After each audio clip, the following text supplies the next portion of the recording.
today, and one of the biggest days in Paul Buckle's managerial career. His Luton Town side, 90 minutes away from becoming the first non-league team since Queen's Park Rangers in 1914 to reach the quarter-finals of the FA Cup. But they're going to have to get past a Millwall side 67 places above them. So as the atmosphere builds here at Kenilworth Road, and trust me, it's going to be some atmosphere, can the Hatters once again revel in their role?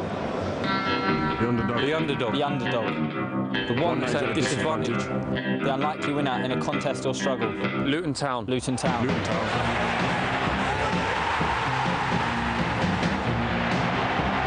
It's in towards Rendell! The substitute puts the conference side in front! The team from the Blue Square Premier march on to the 5th round of the FA Cup.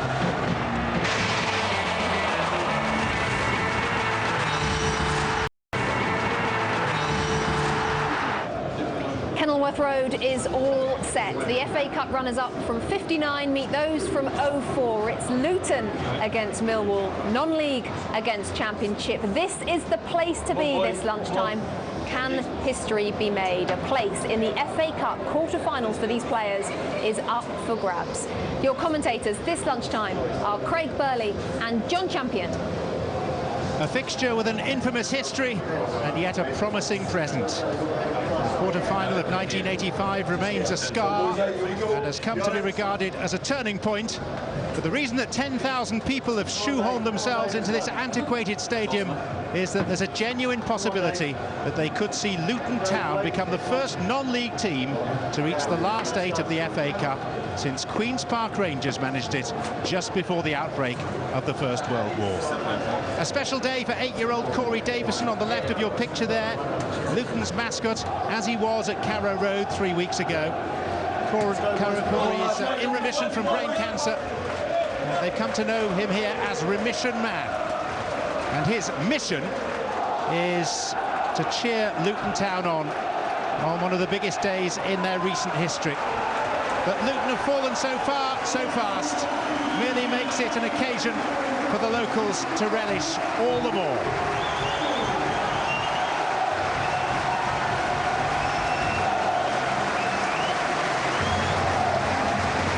The Blue Square Premier, the football conference, and Luton Town united in displaying banners and cards that mark out the words 3 up, 3 down at the Kenilworth Road end of the ground. A reference to the conference's ongoing campaign to increase the number of places leading to and from the Football League. Well, the Luton lineup today shows 2 changes to the side that made history at Norwich. On that occasion, substitutes O'Donnell and Rendell created and scored the winning goal. Both start today. The Hatters are without their paciest defender, Nathaniel Rowe-Turner, who's suspended, so skipper Ronnie Henry moves to centre-back. Well, John, both these sides have fallen off the wagon in recent weeks, but what an opportunity for both today, certainly for the non-league side in Luton. We were talking to one or two of the lads downstairs. Kovac's the centre-half, big Hungarian lad, big tall lad, you expect that in lower league. The goals are likely to come from the wider areas if they are from midfield. Smith and Mendy will look to sit, make sure they're protecting the back four, and 23 goals between Rendell and Gray up front. They should be a threat today here. Millwall knocked out Aston Villa in the last round. Since then, veteran striker Rob Hulse has been brought in on loan from Queen's Park Rangers to bring some nous and experience. However, overnight they've lost skipper Danny Shitu to an ankle problem. Goalkeeper David Ford, currently Ireland's #1, played on loan for Luton 6 years ago when they were still in League One. I think they'll actually be a bit disappointed Shitu doesn't play, because I think he lacks mobility, and that may have been a factor for the Luton strikers today. That being said, it's a side that Kenny Jackett likes to get to play football. The pitch isn't great here today. Trotter and Abdou like to get the foot in, the skipper certainly. But you're right, up front, Hulse and Keogh, international player Andy Keogh. If they get service today, they're likely to do the damage.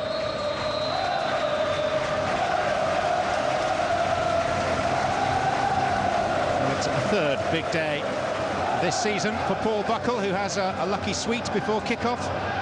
Wolves beaten here, Norwich vanquished at Carrow Road. Match referee Lee Probert making his first visit to this venue since 2005, when they were playing Championship football here. Kenny Jackett always gets an extra warm welcome as a former Watford man. And he was Millwall's manager the last time they visited here.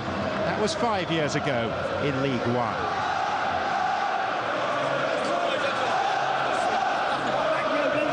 The Hatters today loud and proud in their support. Back in 1985, more than 17,000 people watched Luton beat Millwall with a Brian Steen goal after lengthy stoppages for serious crowd disorder. The record attendance here back in 1959, also in the FA Cup, was just over 30,000. And Luton Town could have done with that capacity today. Captains Jimmy Abdu and Ronnie Henry, who was part of the Stevenage side, but knocked Newcastle out at the third round stage 2 years ago.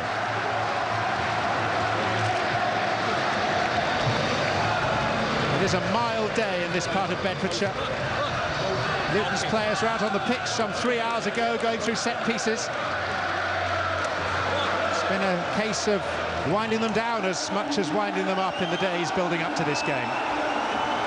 And Millwall backed by 1,500 supporters today, having played the role of David in the last round against Aston Villa, now find themselves cast in the parts of a potential Goliath. Championship sides acquitting themselves well in the FA Cup with Budweiser this season. So will it be a once-in-a-day, once-in-a-century achievement for non-league Luton? Or can Millwall make the last 8 for the first time since they went all the way to the final in 2004? The build-up has centred on history and hooliganism. The real meat of the story is about to unfold. 67 places between these sides.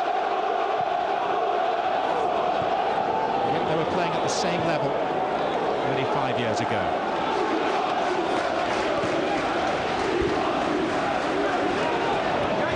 Here's Feeney.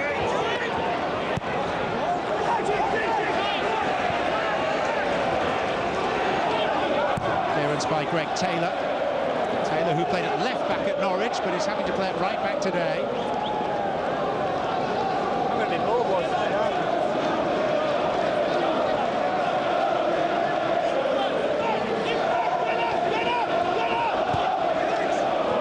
James Henry. Followed by Beavers.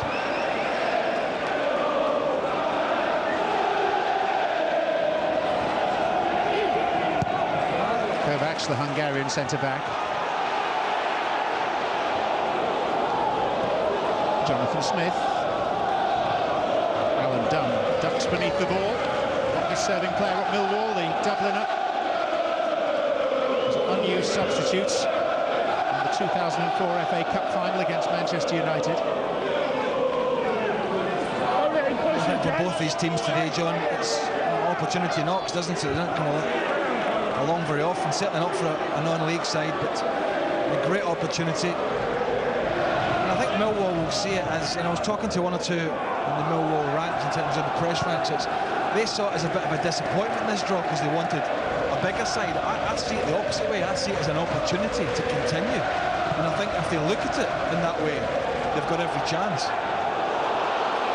Andre Gray. Jake Howells. Gray.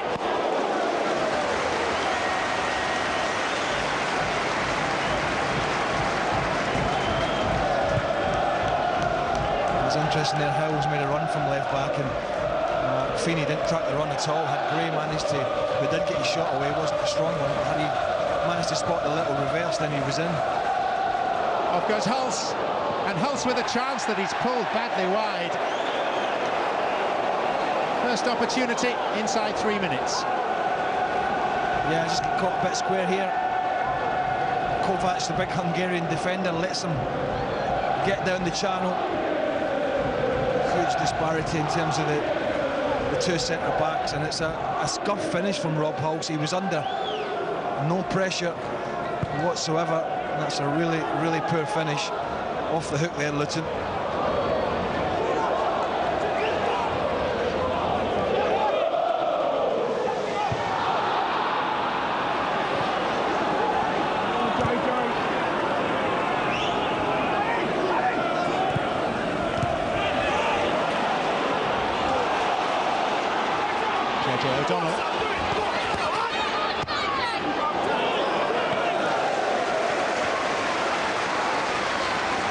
David Ford, who had 6 games for Luton back in 2007.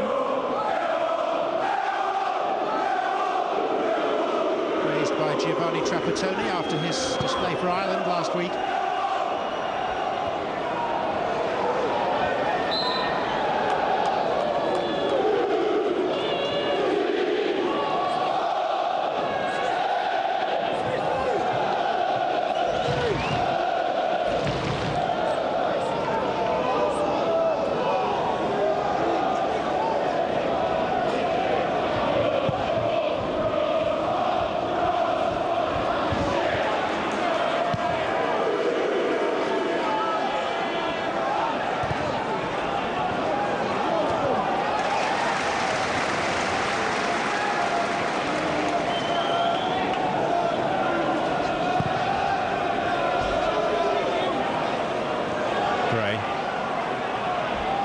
Lowry.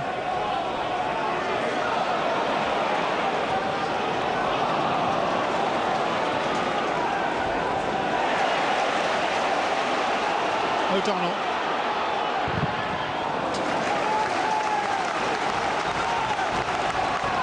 That hasn't done too many favours to either team's league form of late.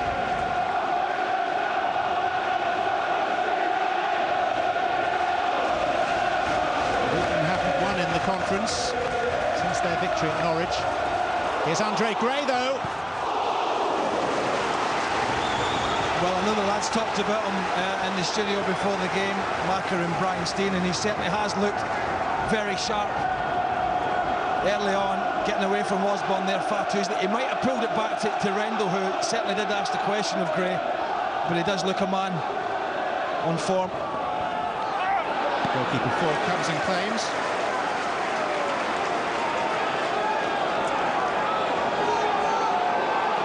Andre Gray. Someone needs to shout behind you. Someone has. He wouldn't have been laughing if he rolled it out, the keeper, but... Wow, what a try, Jonah. It's fortunate it was at the Millwall end of the ground, so there were plenty of Londoners howling at their goalkeeper.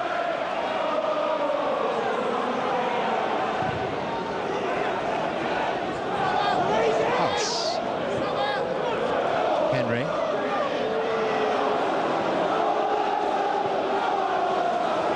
Done. Liam Feeney. Hulse. There's Keogh. And it's whacked away by Howells. O'Donnell. It's a tidy performer, JJ O'Donnell. It's this cross that set up Scott Rendell's winner at Carrow Road.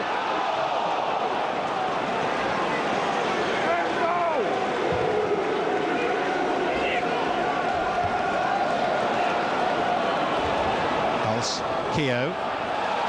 Jonathan Smith was doing some tracking back.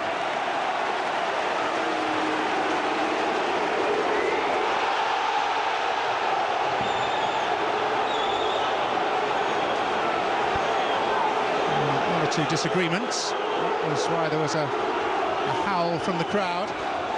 Smith and Keogh. Well, Keogh felt he should have had a free kick on the last breakaway there. He certainly felt his ankles were clipped. Lee Probert didn't see it that way.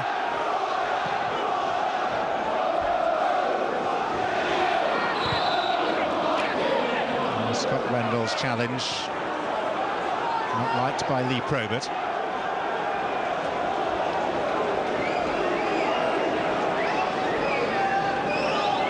Millwall have got a pretty good recent record against lower league opposition. They've won their last 13 games against teams from divisions below. And the last time they lost to a non-league outfit was against Woking in 1996.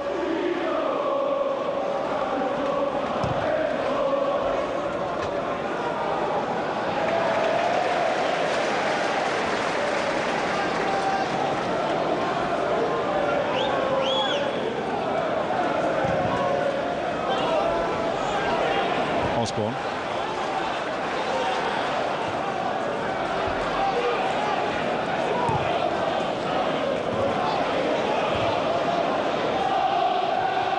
Trotter.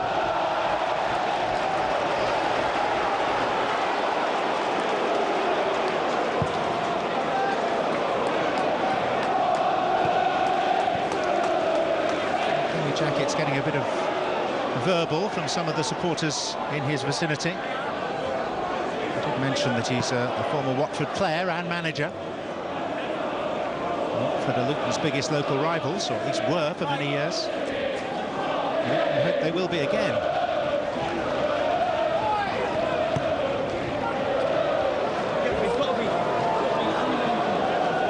It's amazing because Kenny Jackett will be well used to that, as will Paul Buckler, I would imagine, but it's amazing how some supporters, not them all, some are quite happy just to come to games and dish out stick, but the boots on the other foot, then they're the first to complain. I think as a manager, you're just got to stand there and take it sometimes, unfortunately. It's water off the duck's back to most.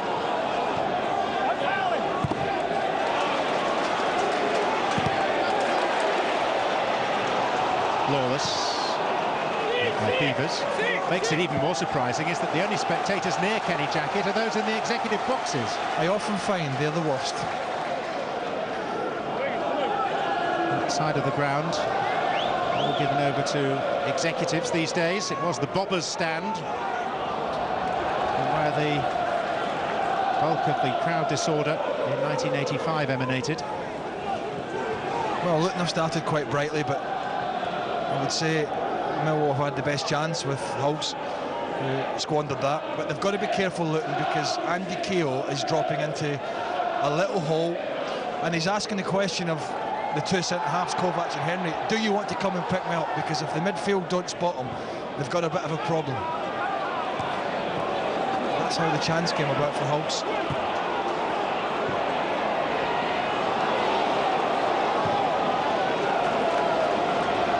Howells.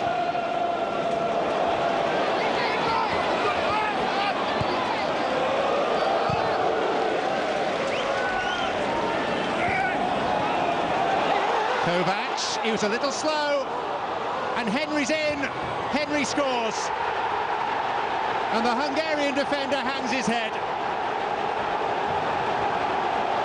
Kovac outwitted, and Millwall in front. Well, that's a couple of times really they've got themselves in a bit of a pickle. I think Henry backheads it, and he's flat-footed.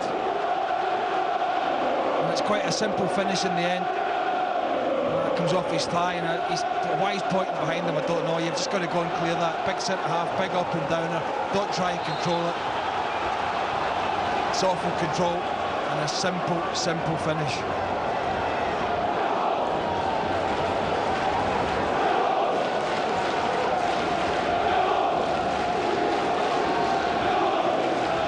James Henry, who scored direct from a corner at Blackpool in the Championship last weekend, scoring by rather more straightforward means.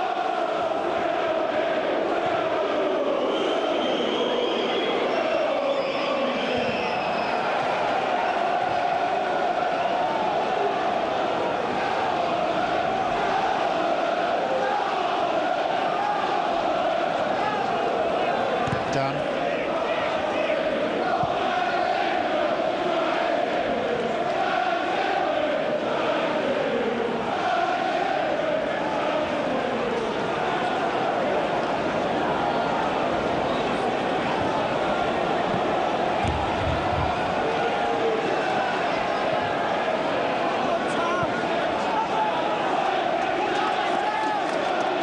Chairman Nick Owen,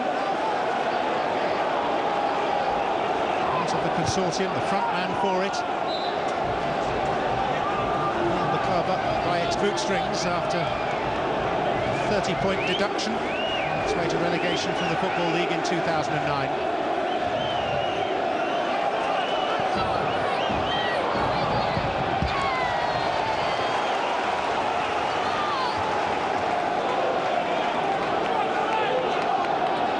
Early settler for Millwall.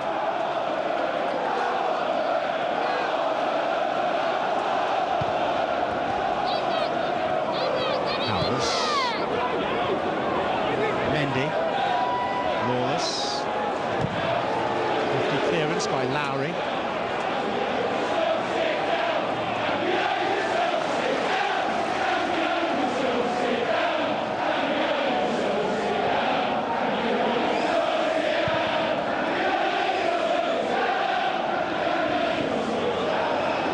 Gray. O'Donnell. Howells. They need some help. Came from Gray. And then Mendy. It's a corner.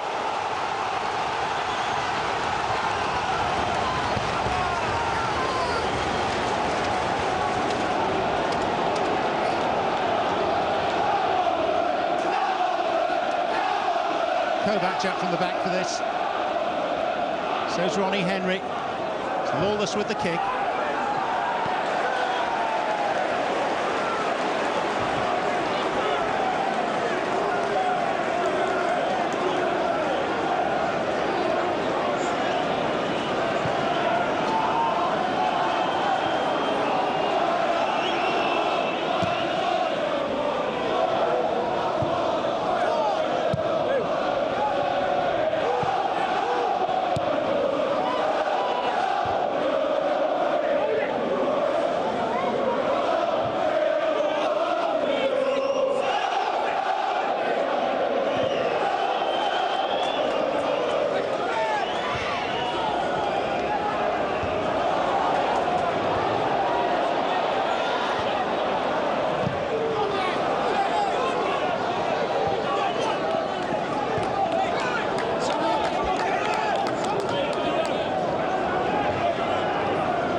Mendy.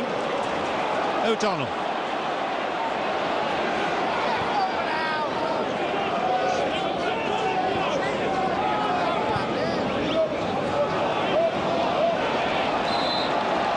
Smith relieved to hear the whistle. I think from Luton's point of view now, they've got a bloody nose.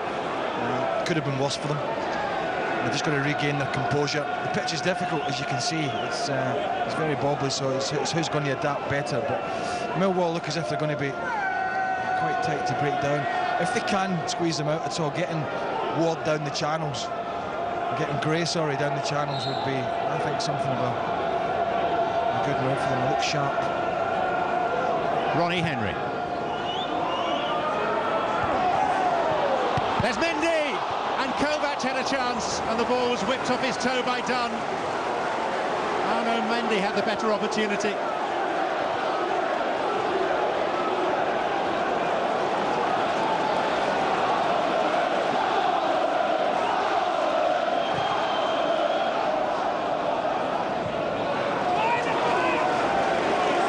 moment of hope for the non-leaguers. Well, Dunn was sharp, wasn't he, in the end? And it's just about getting onto the second ball, which they did here with Mendy. It's straight at Ford, but in all credit to him, it's a good save. And Dunn, well, you talked about an experienced player. And it's Alan Dunn's first appearance in 4 months. His longest serving player, but a more peripheral figure than in days gone by.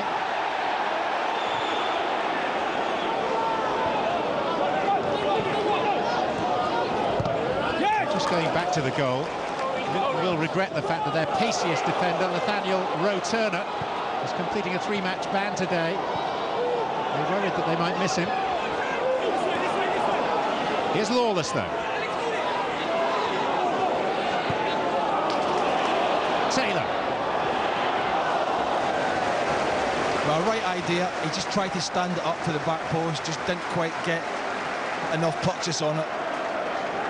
Trying to clip it to the back of the 6-yard box, but just didn't quite get enough, and it's comfortable for the keeper. But they've got bodies in the box, Luton. I think that's the important thing. There's 4 orange shirts in there, so at least causing a problem.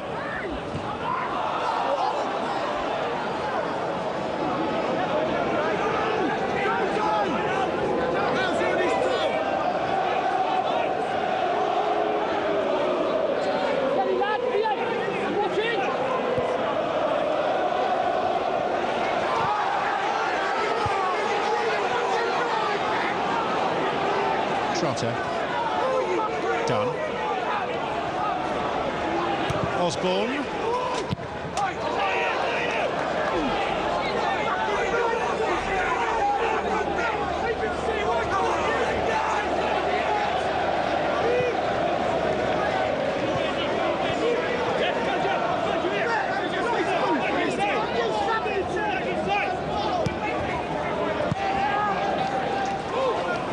Lowry. Kovac. Pulse, but the flag is up for offside. Well, rather disappointing for Mendy that his strike was saved, but they've just got to keep plugging away.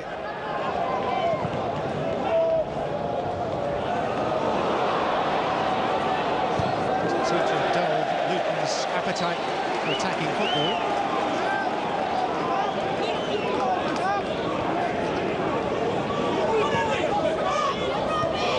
Has always been confident this would be an open, entertaining game, so it's proving. Mendy. Jake Howells.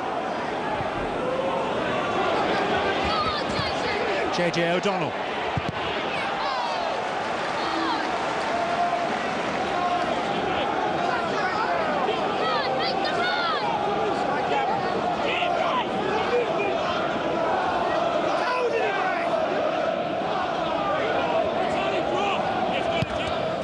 Howells.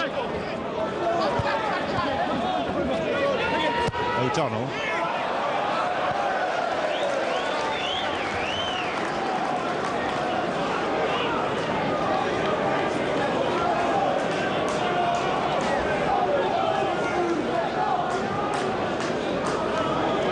And before their fall from grace, Luton Town had reached 3 semi-finals at the FA Cup in the space of 9 years. Of them in 1994 when you, Craig Burley, helped spoil their day. Well, I think it was probably a couple of lads in the team I was playing in, but yeah, it's changed days, isn't it? 2 goals from Gavin Peacock at Wembley to decide that semi.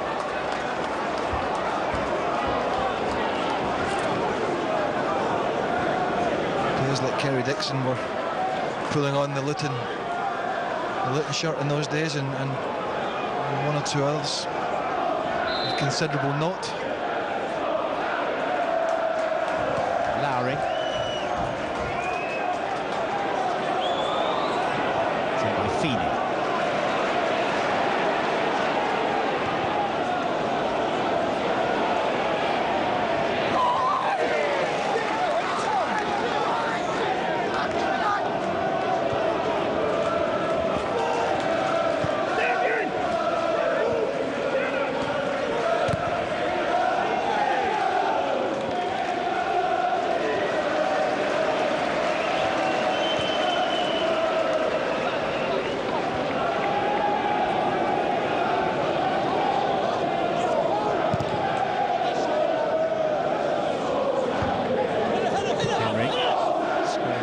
Goal, which arrived in the 12th minute.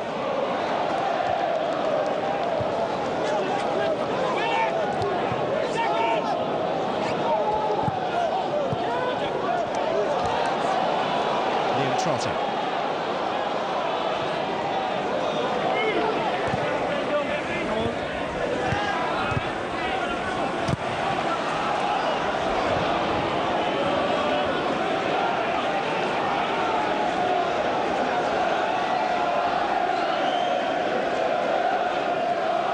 Of that 94 semi-final, not just in the commentary box but also on the Luton bench. Chelsea's goalkeeper that day, now Luton's goalkeeping coach, Dimitri Kari.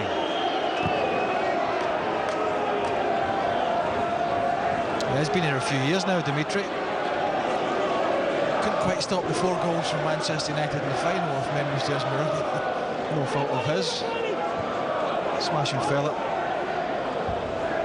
Spent a bit of time in Scotland as well with Celtic, but didn't quite pick up the Scottish lingo for some reason. I don't know why. Still speaks better English than you, Craig.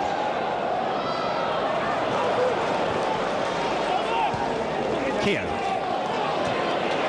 The one-man wreck course, that is Arno Mendy getting to work. He's got long limbs, but that limb was used to foul Jimmy Abdu.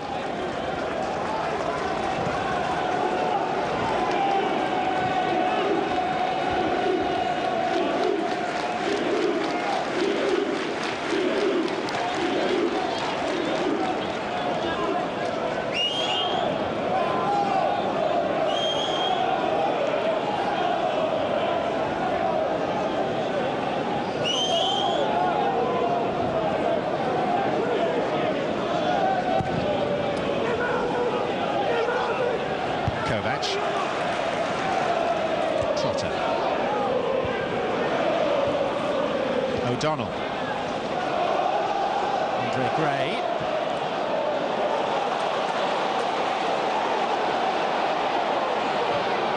Alex Lawless. Gray. Well, apparently the message that came down just before this goal was a switch of centre-backs to get Kovac on Hulse instead of the opposite way around there. You could see it was Henry. And just the physical presence of Hulse just allowed them to get in that bit of a mess. That being said, it was a really poor touch from the big centre-half. And the result, James Henry's first goal in the FA Cup. I think it's not easy to try that. I mean, I know what they're trying to say from the bench is get your biggest centre-half against their biggest striker. But, you know, if Hulse is clever, and Hulse has played at a very good standard, he pulls into areas that Kovac can't always make sure, in an ideal world, it's one-on-one with the guy they want. Well, we caught a glimpse there of Paul Buckle, and he does have history with Millwall. He's not made too much of it this week.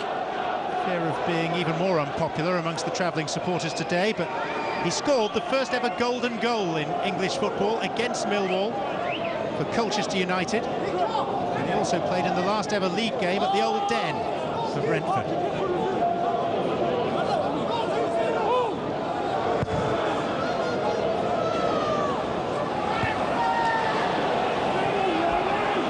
Feening.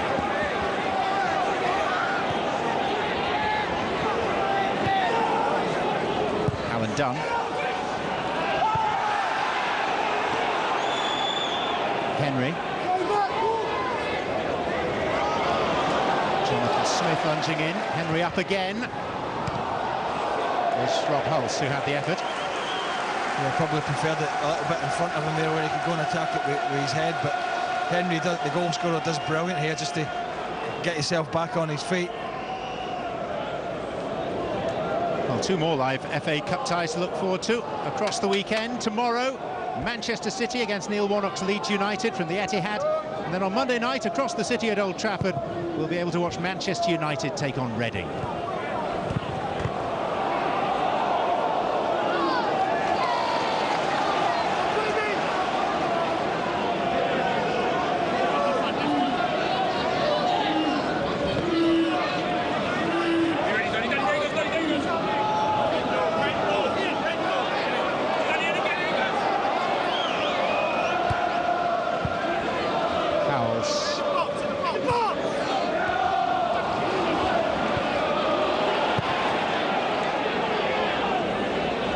Kovac.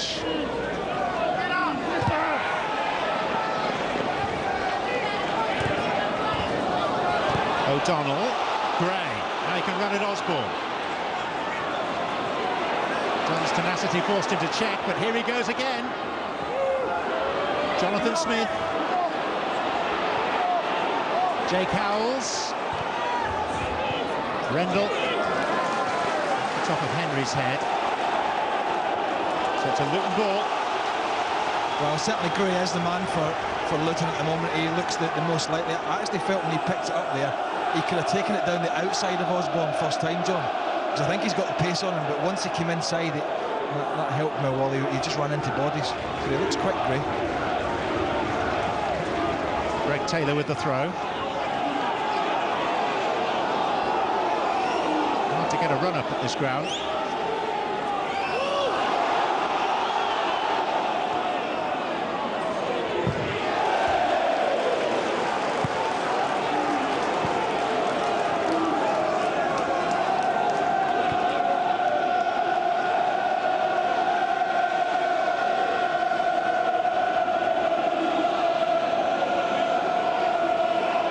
Taylor take two. On by Rendell. Unopposed, David Ford.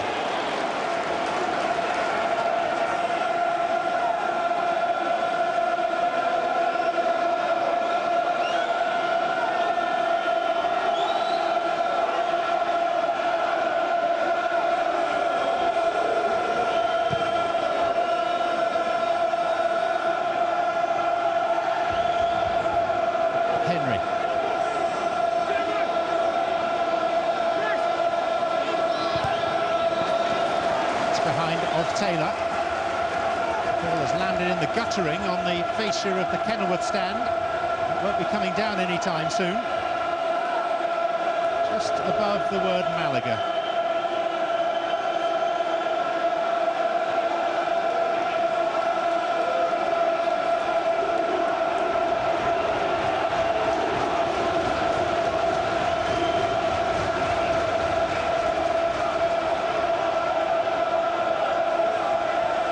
Nobody on the post for Luton, which I think is always a worry.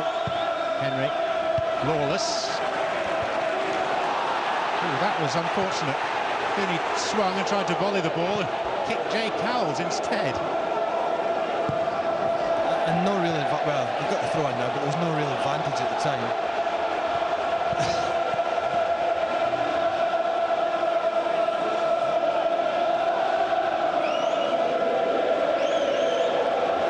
Buckle is out there laying down the law in the Luton dugout.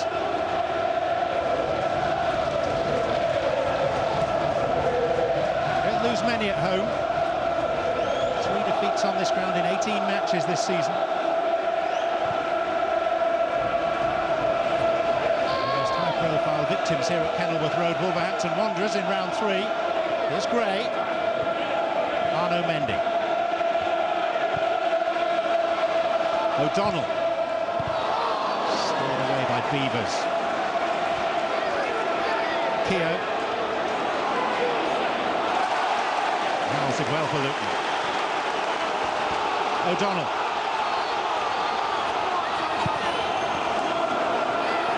It's Lawless. Now it's Mendy. Rendell. Jonathan Smith now.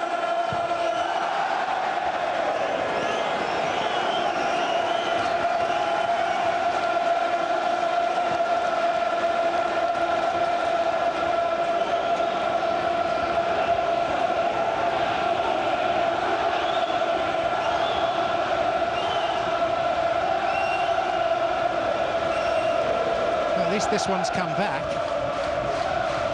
unlike the one at the other end.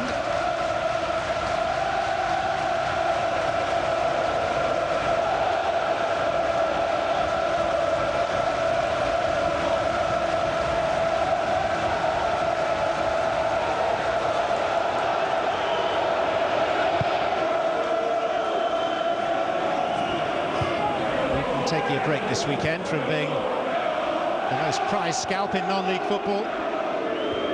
It's a challenge and a problem that they face on a weekly basis in the Blue Square Premier.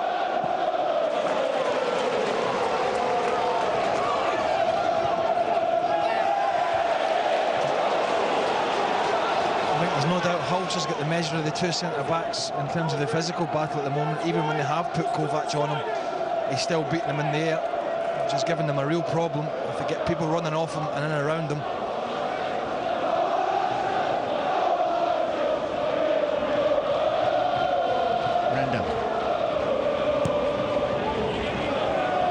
Mendy.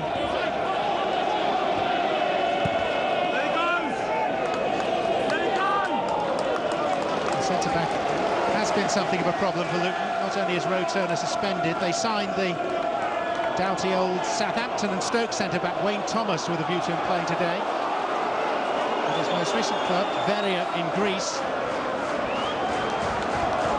which meant that the registration had to be passed on by the Greek FA, and they've been on strike there for the last few days, so the forms still haven't come through. Who's on strike?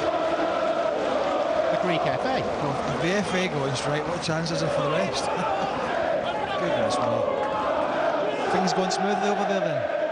No.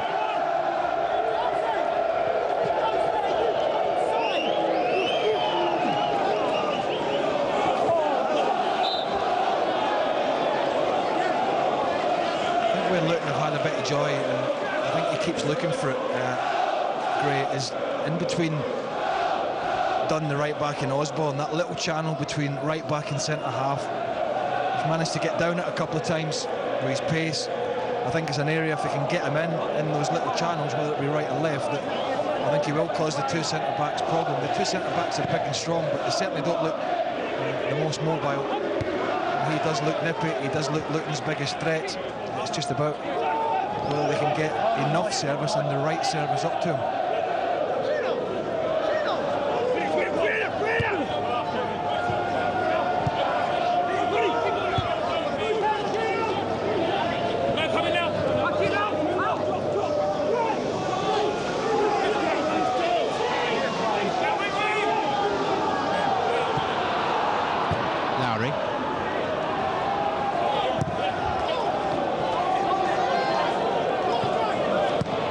Osborne.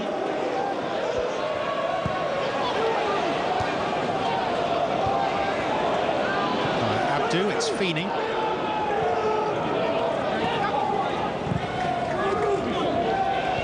Henry. Rob Hulse was there, and is still there. And Rob Hulse has scored from the most improbable of angles.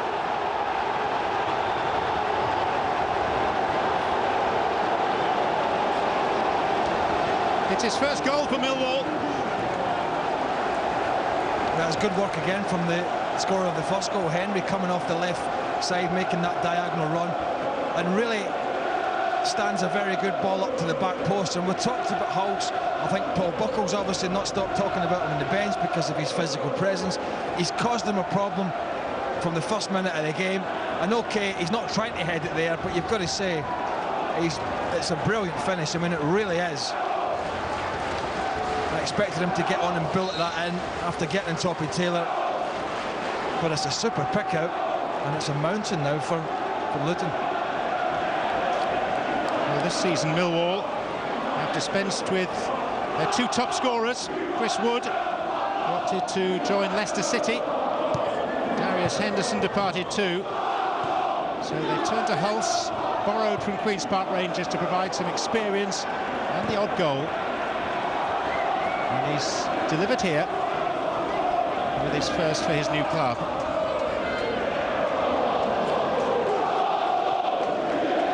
It was like slow motion, wasn't it? If you were a Luton goalkeeper or a defender or a fan behind that goal, it just sort of looked in slow motion and nestled itself in the corner. You've got to applaud them, and for Kenny Jackett, it doesn't get much better than this coming up to half-time. 2 on target, 2 goals for the visitors, Millwall. Moment for Luton as the ball looped off Hulse's foot and everyone stood still and waited to see where it was going to drop. Jimmy Abdu.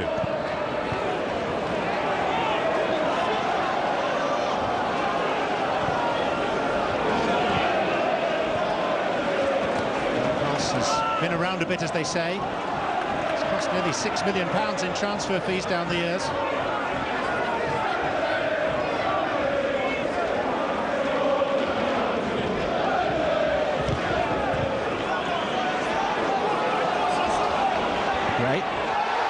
Osborne came across and committed a foul. Yeah, you do feel that they need something now. They need a good delivery in here. Just too quick for Osborne there, Gray, and that's my point I'm trying to make. If they can get a proper service to him, he'll skin the centre half. But the 2 goals they have lost, John, Luton, have been really ugly. Really, really ugly. Long balls forward, not dealt with by centre halves. Ball to the back post for the second, not dealt with again.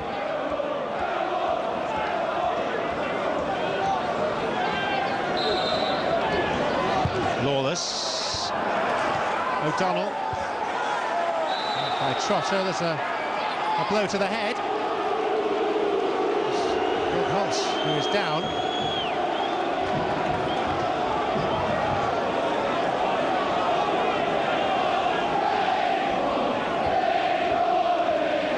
Big striker with the ability to come back and help out from defensive set pieces as well. It's always a huge bonus. He catches him on the follow through, no intent whatsoever.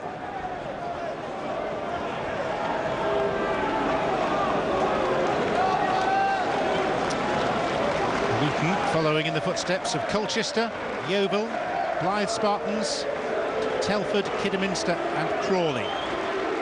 It's the 7th non-league team to reach round 5 since the FA Cup was reorganised back in 1925. But at the moment, this is going very much the way of the Championship team, Millwall.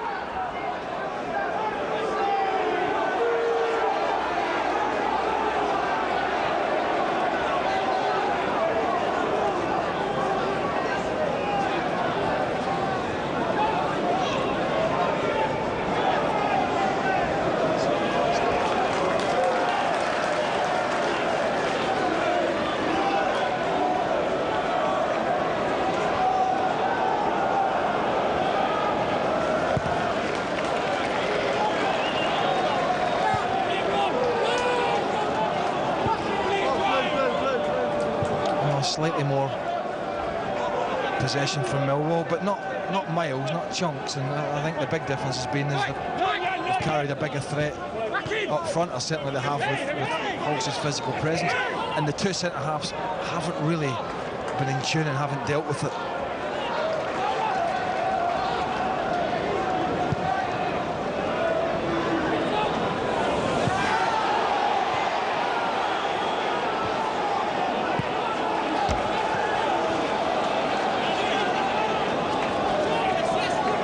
Rendell's got between a rock and a hard place as well, the number 10. He doesn't know, he's not really getting in the game. He's neither a midfielder, John, and he's not really up front helping out Gray as well. And that's something maybe the manager will have to think about as well. Let's go.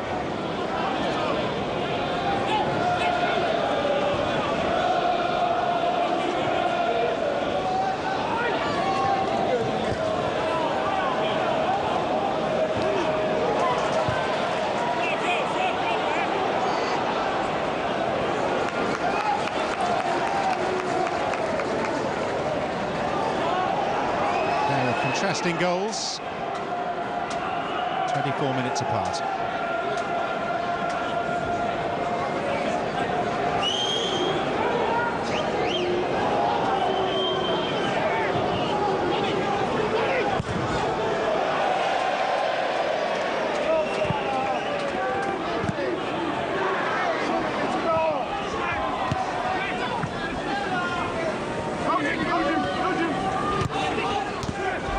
Gray.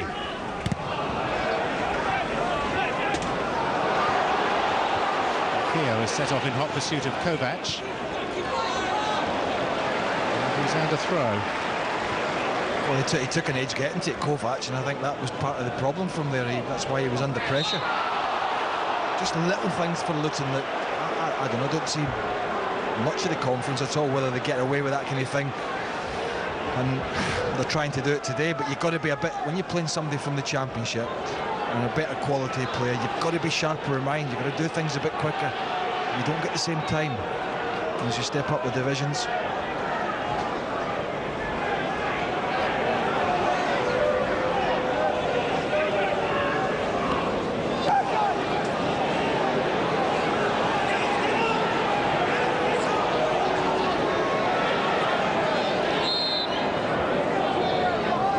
James Henry with it. Beavers.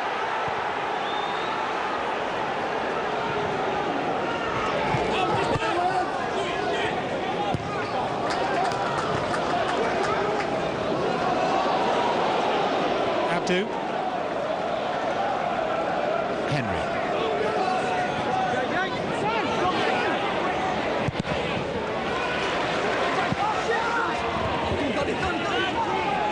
Is done. James Henry.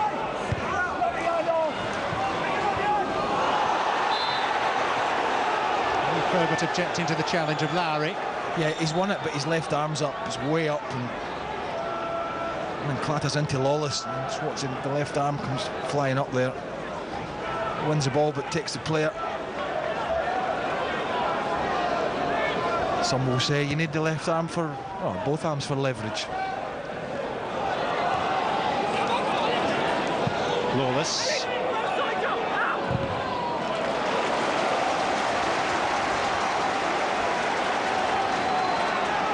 We're told to expect 3 additional minutes.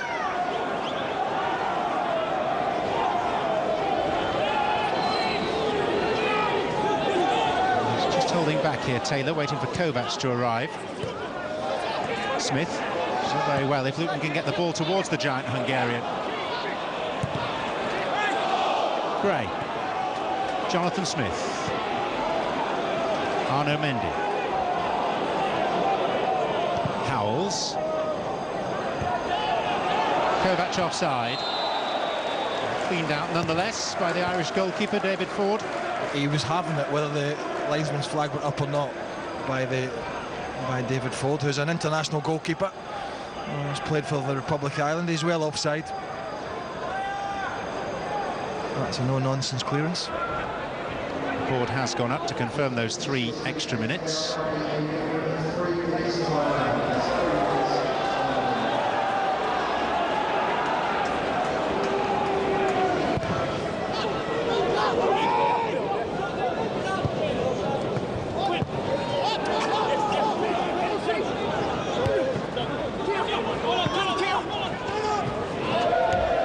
I just wonder from Luton's point of view, they're 2-0 down coming up to half-time.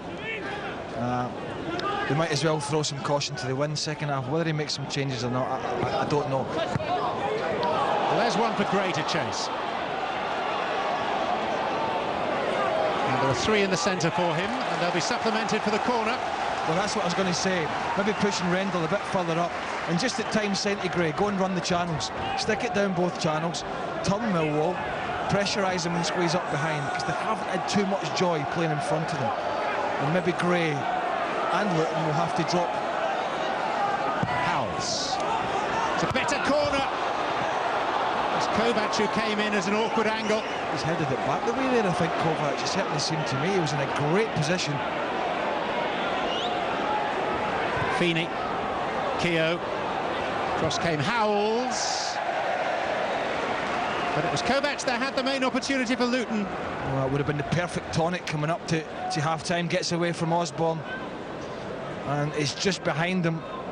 And he did head it back the way, but it was the best delivery Luton have had in 45 minutes or 47 minutes now. But they might have to just change their principles a little bit, John, Luton, in terms of we know that both sides want to play football. But if it's not working one way, you might have to try it another. And Gray's certainly quick enough to run in the channels. Well, Luton do have 4 strikers. They start with 2 and then tend to change them. John Shaw and Stuart Fleetwood are available off the bench.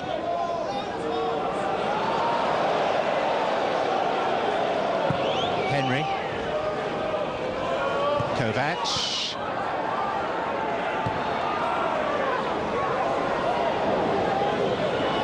Abdu. Simply careless by Liam Feeney.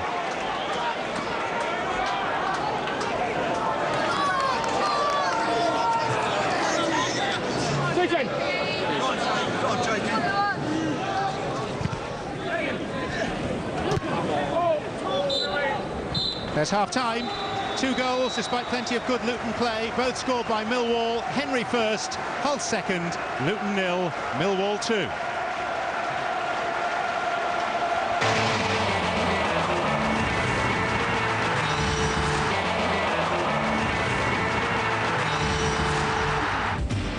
Well, his side have knocked out Wolves and Norwich so far in this FA Cup run, but Paul Buckle's Luton are 2-0 down to Millwall at the break. 2 individual errors have cost him and his side, but Steve McManaman and Brian Stein, they've had a couple of chances themselves.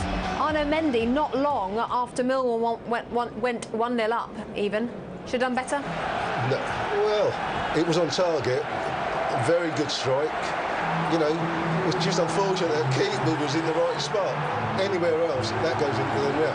Yeah, and it's 1-1. He did all he could do with that. Yeah. In terms of Luton's second half, what do they need to do, Steve? Well, first and foremost, Rebecca, they cannot commit any more errors. No mistakes. Clear your lines and let's try and play in the Millwall half of the pitch. It's going to be difficult for them. They've been slightly one-dimensional. We'd love them to say, let's get wide and get crosses in from decent angles, but unfortunately the quality has been lacking a little bit. But they have to make sure they're committed and they keep battling and keep working hard, and hopefully something will drop for them. There's a couple of options on the bench for Paul Buckle. John Shaw, who's not trained for a couple of days with a hamstring injury, or Stuart Fleetwood in terms of up front, Brian. Would you bring anyone on yet? If anything, I would bring on John Shaw. I've seen him, and he's not a bad player, to be honest. He's a number 9, and old school number 9, holds it up, very good in the air, and he unsettles people. Well, there's one thing for certain, Luton have got to go for it in this second half if they're going to stay in the FA Cup. Your commentators, Craig Burley and John Champion. Well, the modern Luton Town have shown themselves to be adept at dealing with adversity in various guises. Here, they have quite a task on their hands if they're to continue their interest in this season's FA Cup. This was a league fixture in the top division of English football as recently as 1990. Consecutive relegations for Luton. A 30-point deduction for financial irregularities have consigned them below stairs. It's their 4th season in the Blue Square Premier. They've suffered in the playoffs. This is their chance to stamp their mark on another team from a higher division, having dispatched Wolves and Norwich City in the Cup this season. They're going to have to come here from a long way back.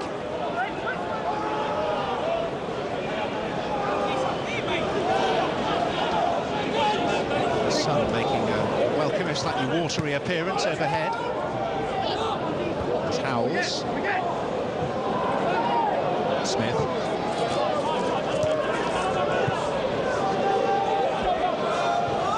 Kovac.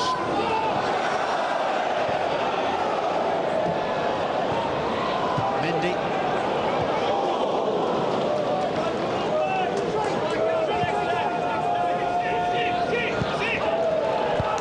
So what needs to change for Luton, Craig Burley, in the second half? Well, like we talked about during the first half, and the boys talked about in the studio, the two centre-halves have got to sort themselves out first and foremost. Henry and Kovac. He's got to stop changing positions. If Henry finds himself up against Rob Hulks, then so be it. He's just got to deal with it. But they can't get themselves manoeuvred and moved around so much. And secondly, and I still believe it, is get Gray in behind with some long balls.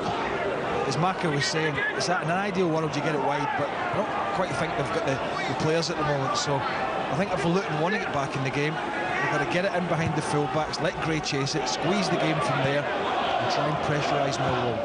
Do not go out this competition with a whimper. If you're going out, make sure you go out with a blast. And I think Millwall and Kenny Jackett will be waiting for that and anticipating it's going to come at some point.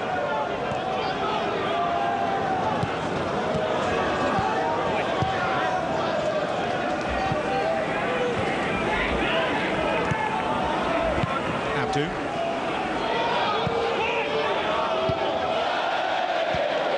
Taylor.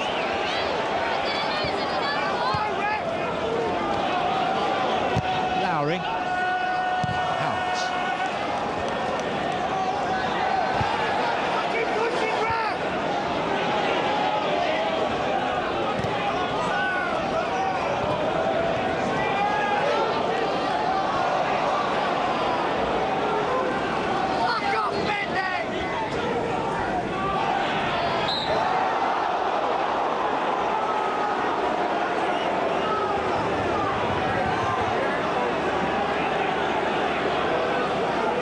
Seat of his pants.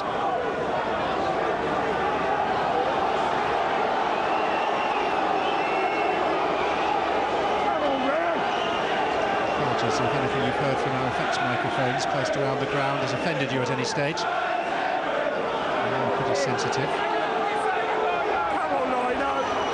Some of the language hasn't been.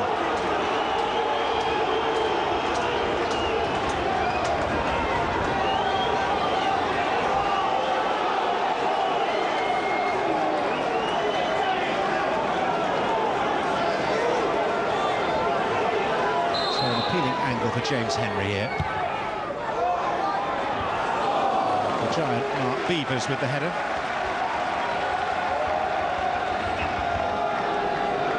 Oh, it's Rendell that's gone back to pick him up. The number 10's got hold of his shirt a little bit as well. Just let it go just in time. 666 non-league teams have been involved in the FA Cup this season. It's down just to the one, Luton Town. It began in the 4th qualifying round, Cambridge United. They've Also knocked out Nuneaton, Dorchester, and more noticeably, Wolves and Norwich.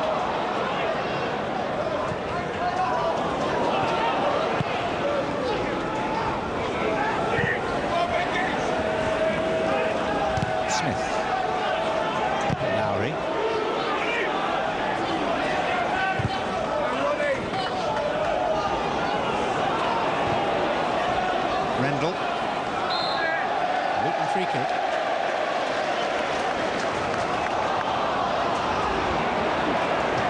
Just a bit panicky there from Gray. Plenty of time in this game for it to change.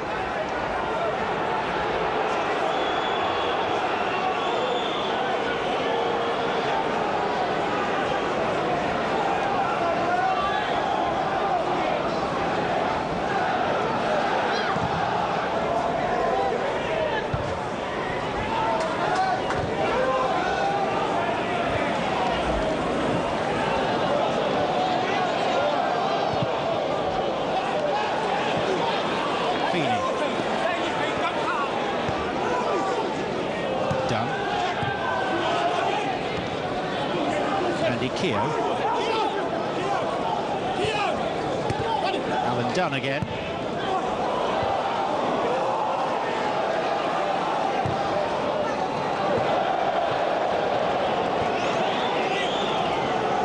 Fielded on the far side there by Kevin Pressman. The Sheffield Wednesday goalkeeper, who's the Millwall goalkeeping coach.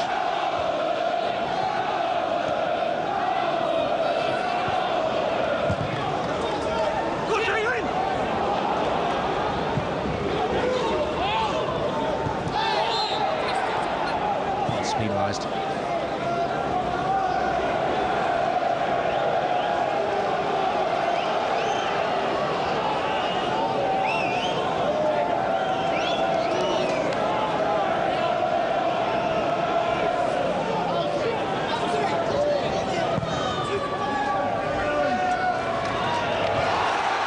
It's got to be a foul, surely.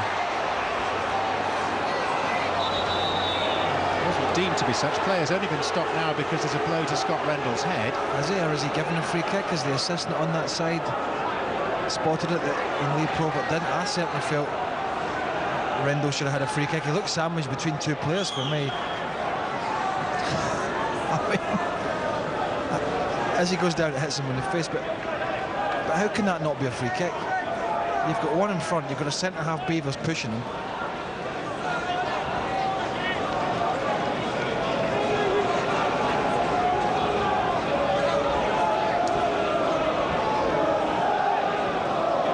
Not a free kick.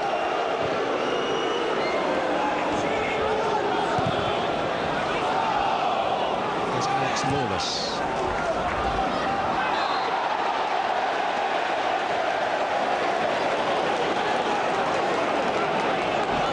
And now it is a free kick. Kenilworth stand at the far end of the ground there, where the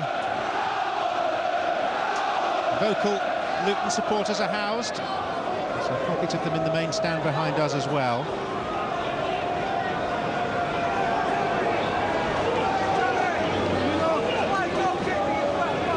Howells. Lawless. Done. Just as Luton were trying to apply some pressure, a trip by Rendell. Well, he makes the most of it. Done, but the hand certainly goes in the back. You watch the hands coming up here. There you go. And now it's the faintest of touches. I don't think it's enough to knock him over. And he's booked for remonstrating, basically. But in the modern game, and I know we all hate it, players are quite happy to go to ground. With that being said, if you don't put the hands on the back in the first place, because they shouldn't be there, the referee doesn't have a decision to make.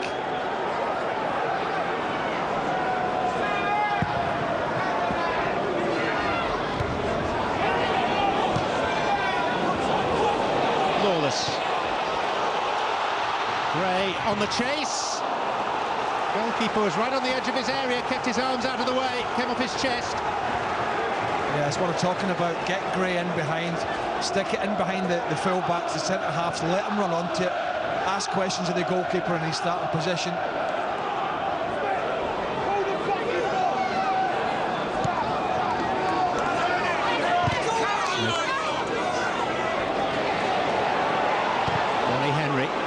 Mendy.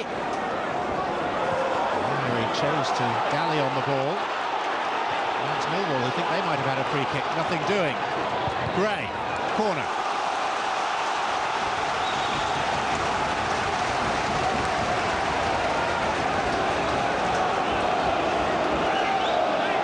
And they'll leave it for the left footer, Howells.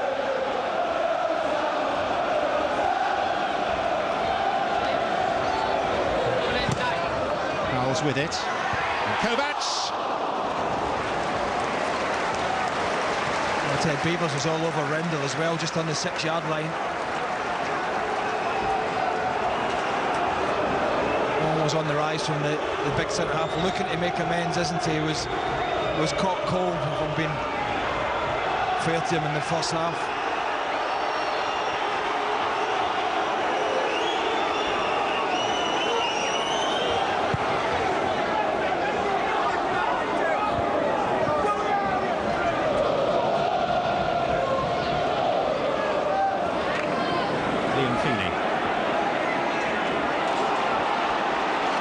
J.J. O'Donnell.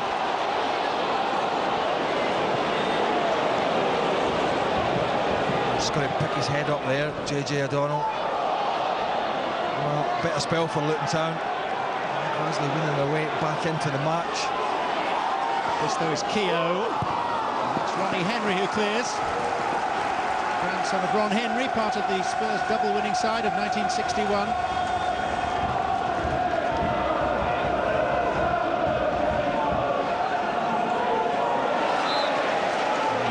Sliding in, and he's been penalised. He's been booked as well. But I thought it looked to me as if it was a decent challenge, if I'm being honest with you. I think that might hasten a change. He's treading a fine disciplinary line.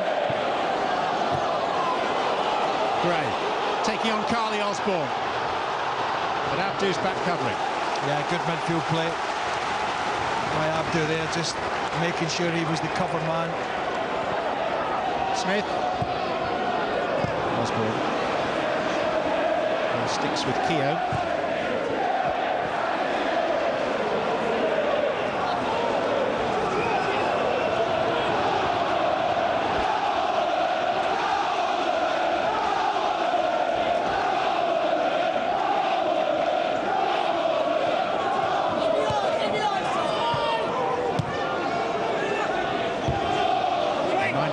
Danny Shittu for Millwall today. Their captain ruled out by an ankle problem sustained in training. A couple of regulars in the league who are cup-tied, Wolford and Afobe. Well wide from Keogh.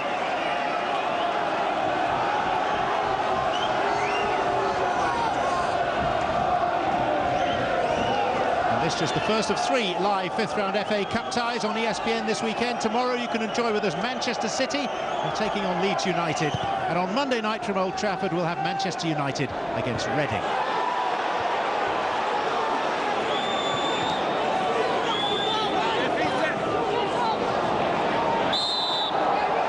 Shirt pulling signalled by Dave Bryan, the assistant referee on that far side.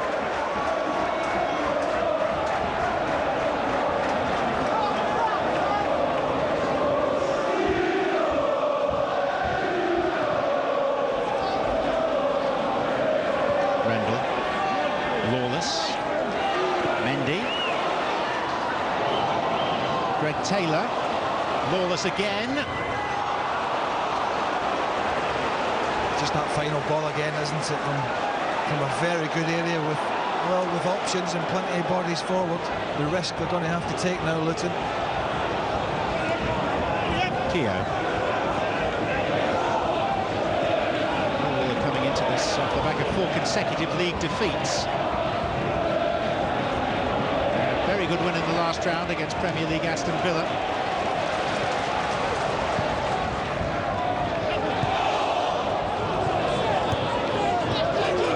O'Donnell. Yeah, just a a bit straight, John. It's got to be down the flank from that position. Andre Gray. O'Donnell. Out. Millwall so far. And answers to all the questions posed them by Luton Town. Arno Mendy. Taylor now.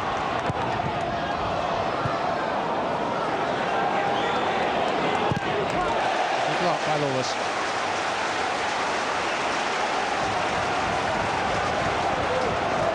Jonathan Smith, his midfield compatriot, out of a Forest Green Rovers side that so nearly knocked Championship Derby County out of the Cup 3 or 4 seasons ago. Smith, the goal scorer that day. Actually, Forest Green lost by the odd goal in 7. Rob Hunts remembers all about that because he was one of Derby's goal scorers at the New Lawn on that memorable afternoon. There's a goal scorer here today as well, James Henry with the opener. 2 first-half goals for Millwall.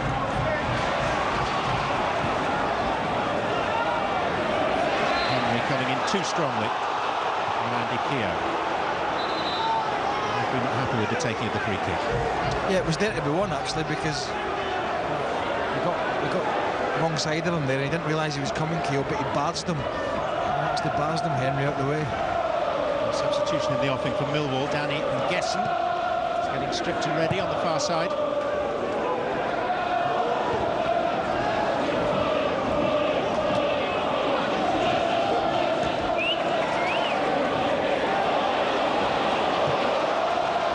Rendell, Jonathan Smith. The trotter slid in.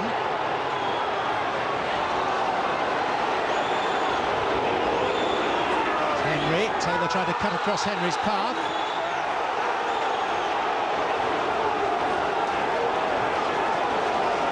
Decision has gone in Luton's favour. He did well there, Taylor, in the end. Just got his body in the way. Lee Probert absolutely right to give the free kick there. Henry pulling him back, getting a bit of stick. The referee from the crowd. So, and Gesson. Feeney, changed by Millwall. Danny and Gesson. And that was there, and Rangers striker, someone from Leicester. Hand problem for Greg Taylor after fending off James Henry.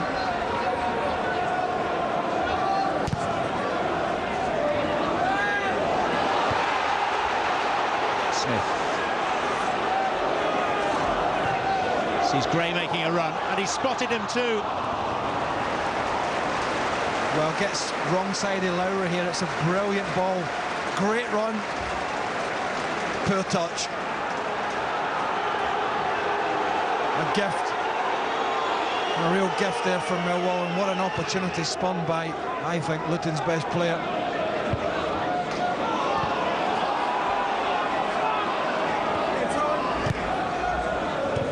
Rendell. He will need to be quick to get to that, and is. Oh, do you know, he had JJ O'Donnell look at him there at back post. He was absolutely free had he been able to drill that further away from the goalkeeper. Luton's turn to make a substitution next. Stuart Fleetwood is going to be sent on. That was late by Ronnie Henry, coming through the back of Keogh.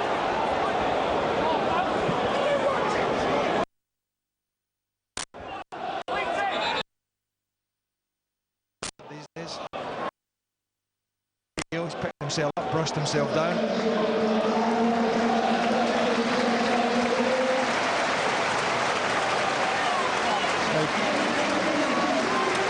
Stuart Fleetwood in place of JJ O'Donnell.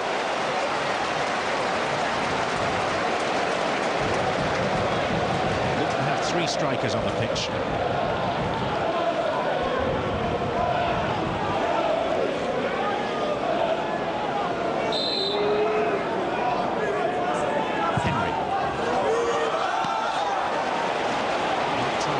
Peterborough's first choice goalkeeper for the best part of 15 years.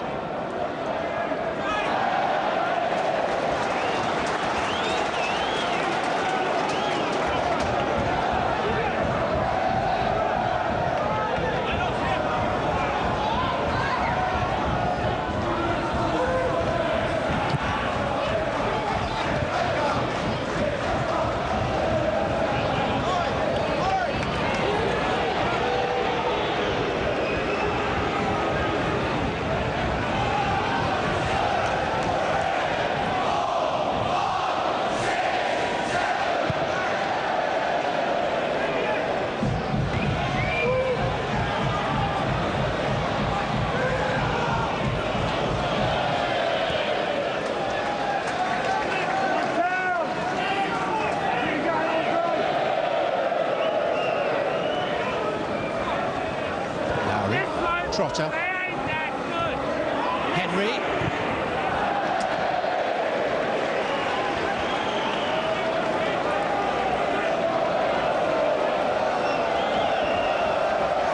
Stage of the FA Cup that Millwall exited last season. 2-0 at the Den, and then Premier League outfit Bolton. Played in the quarter-final for 9 years. And all the way to the Millennium Stadium, the showpiece in 2004. Guessing, and it's come for Keogh! And the goalkeeper's determined dash from his line was maybe just enough. Yeah, keeper did well there, because had he not, Keogh looked as if he just kept himself onside, but he made Keogh make a decision. He certainly narrowed the goal down. A very small target for Keogh, but it would have been game, set and match, you feel, so there's going to have to be a risk taken from Millwall, from Luton, sorry.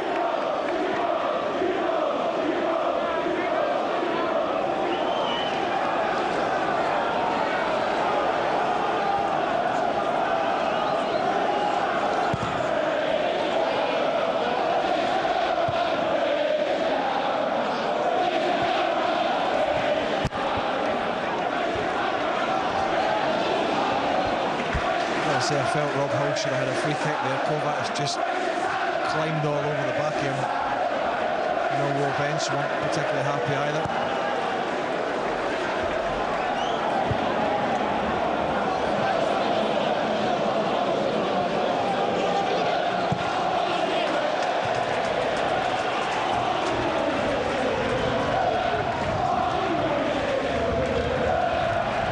Discussions taking place about another Luton change.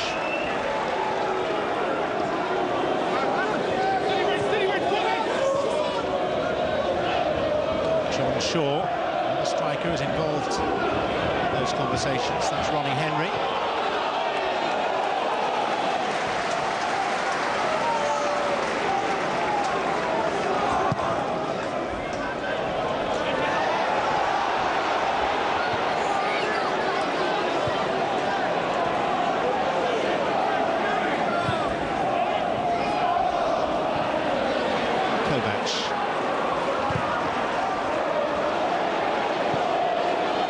Fleetwood.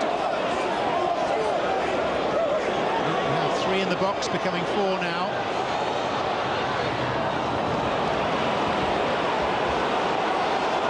And now it's 2 against 3. And guessing for Millwall. Henry joining in. Pulse. We were wondering about an offside flag that didn't come. Henry, and away by the other Henry. James with the cross, Ronnie the clearance. Well, he just ghosted around the back there, Rob Hulse.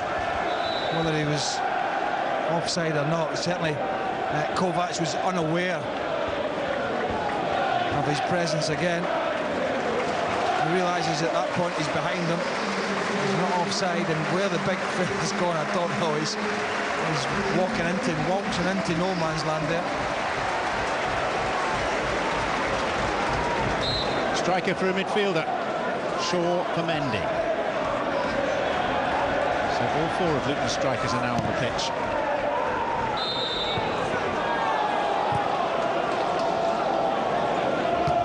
But it's been a frustrating old afternoon for the non-leaguers so far. None of the joy of Carrow Road for Mrs. Rendell or Buckle. Well, they've got all their goal scorers on now, John, as you mentioned. Gray, Rendell, Fleetwood, Shaw. There's a bundle of goals at the level they've been playing at in the side.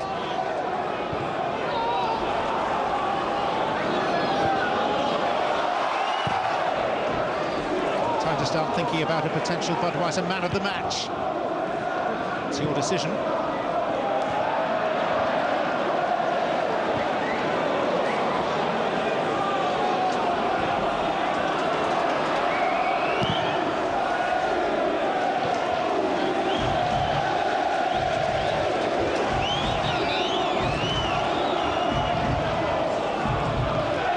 Substitution.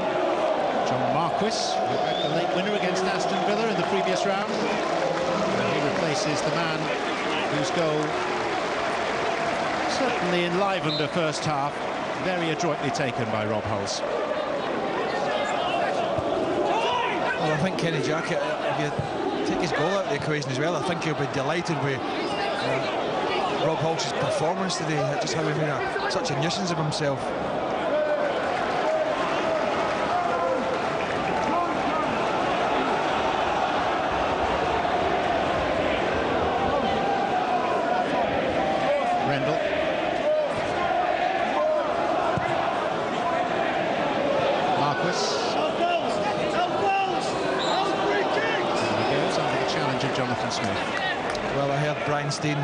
Talk about John Shaw, who's just come on as an old-fashioned centre forward, which brought back memories of an old teammate of mine that played here, Mick Harford. That was proper old-fashioned. It's a bit of that they need at the moment. Get it in the box, have a bit of a scrap for it, and try and pick up some pieces. Harford also involved in the 5th round of the Cup today. Assistant manager at MK Dons, who've got Barnsley. If you come in and Mick tells you you've had a bad game, you've had a bad game, trust me. You don't argue. Here's Graham. Turn all this firepower to best advantage.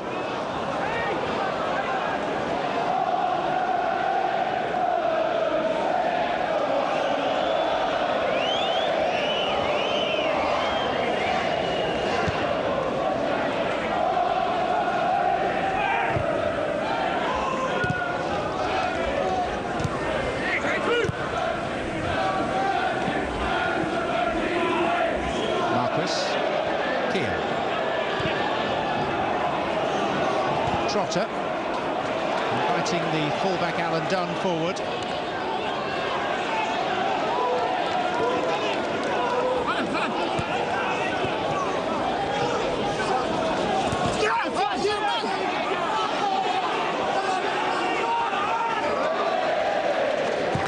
Lawless.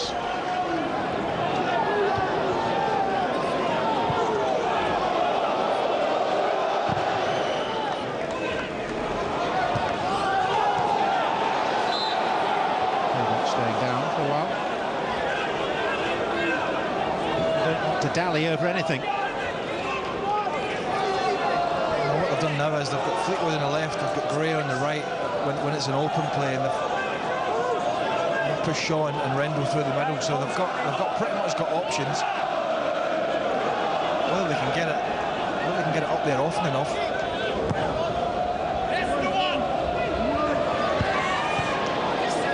Lawless. Smith. It's great.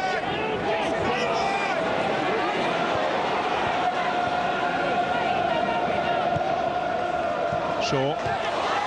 Rendell. Well, it's unlucky. It's good link-up play, applauded by the crowd.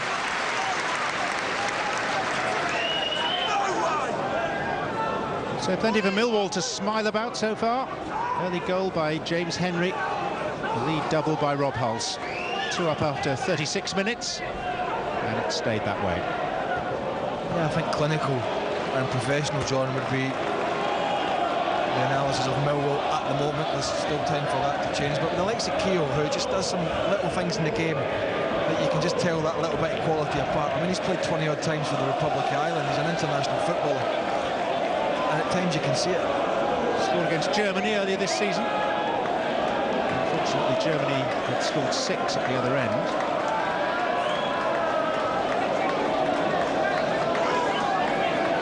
Alan Dunn will have enjoyed his return to first-team action for the first time in 4 months.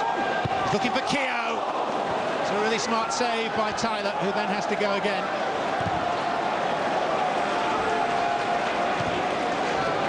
Enduring excellence of a goalkeeper who at 35 is playing his 42nd FA Cup tie today. Ingesson. Done.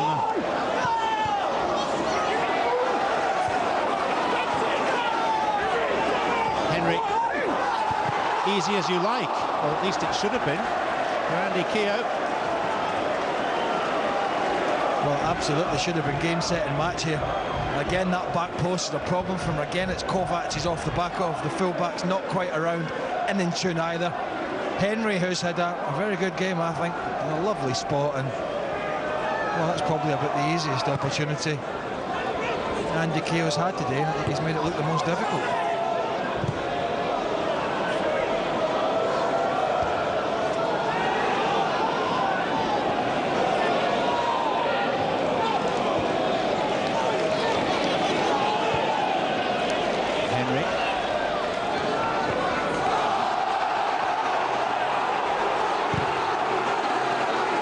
Goal kick.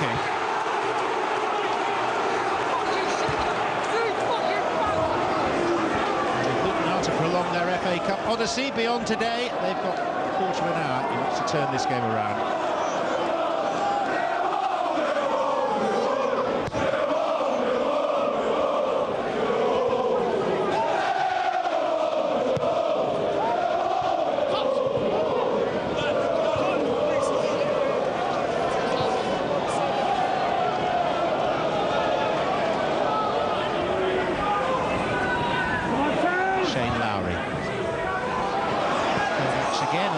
Slow.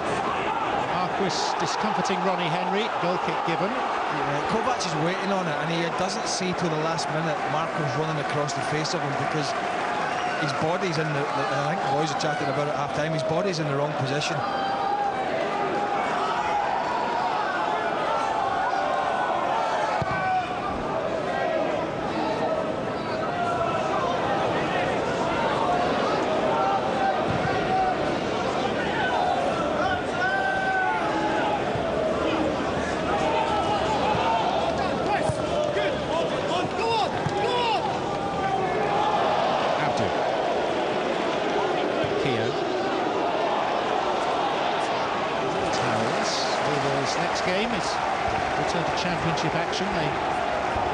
Peterborough on Tuesday. Peterborough's manager Darren Ferguson is amongst a crowd of just a touch under 10,000 today here. Also includes the FA chairman David Bernstein. Duff.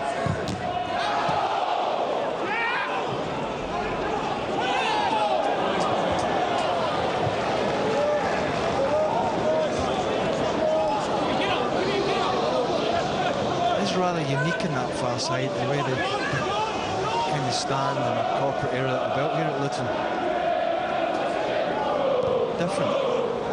It's anything that has changed in the last 40 years here. They've been trying to leave Kenilworth Road ever since the mid-50s. Various sites have been discussed closer to the M1. Spoke quietly, but years ago even a move to Milton Keynes was mooted. Here's Taylor. Trotter. And Gessen.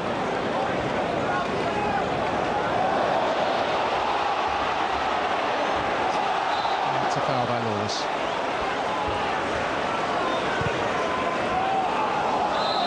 Inside. From Marquis.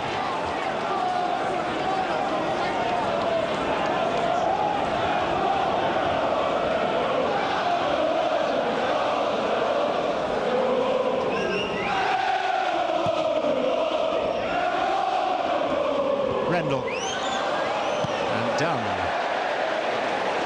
Well, Rendell's furious, John, because he just needed somebody to take a chance off the back of the excellent header that he won. Clearance was hasty enough, it ended up on the roof of the Kenilworth stand.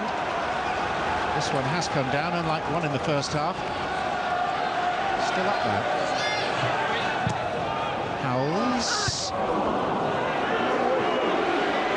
Lawless.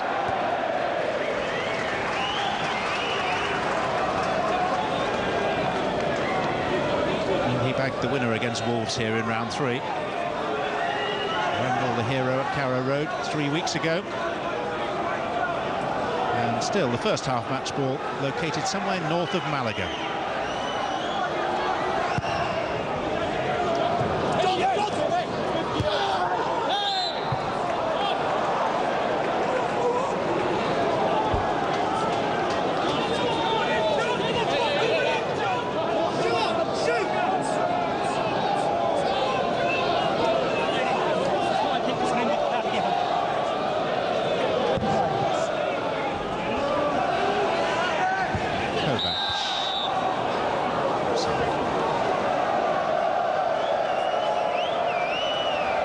Well, that is a giveaway, isn't it, in terms of relieving the pressure. Simply keep yourself on side there from that long ball.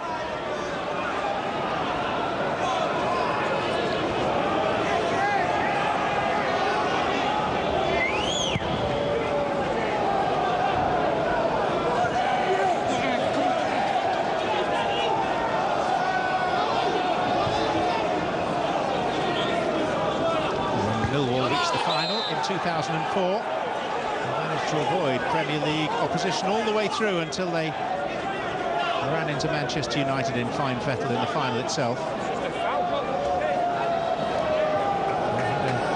Testing away tie at non-league opposition. They had to go to Telford and win en route. This time around they've already knocked out a team from the top flight in Aston Villa.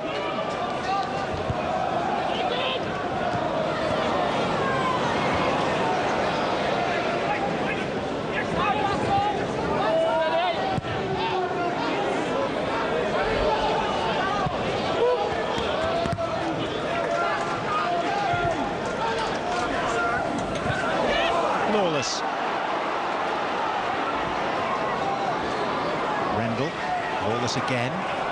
Jonathan Smith. Looking for something to cling on to here.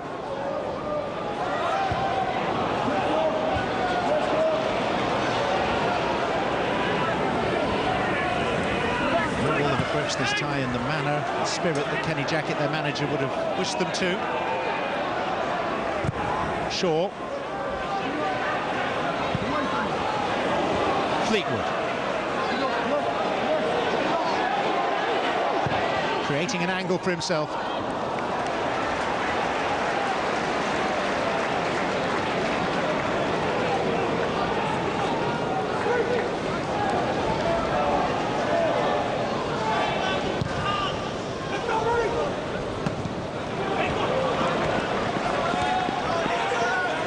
James Henry.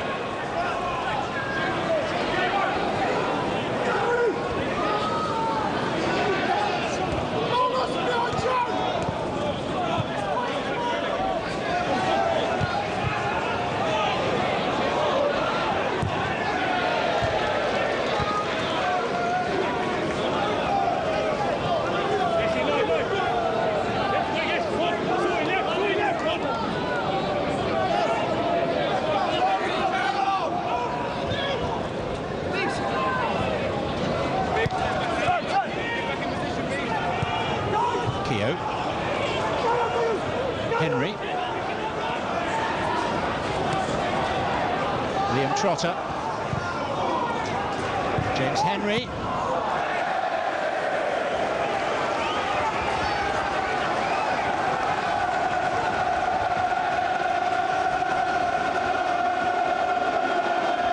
Millwall supporters in that Oak Road end. Better voice than their Luton counterparts now.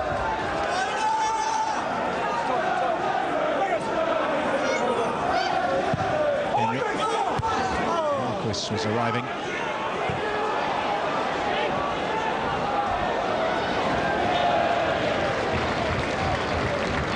Still an opportunity to register your vote for the Budweiser Man of the Match today.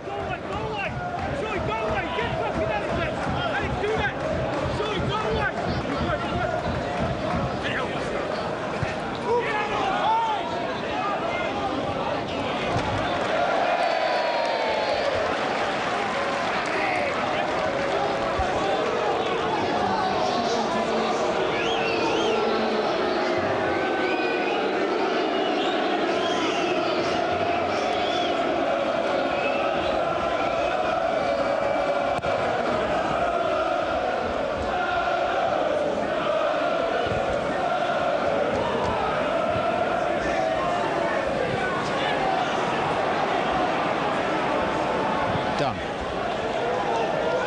Kovac.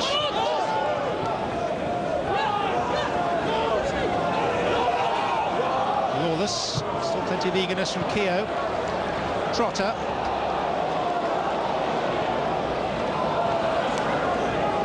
James Henry.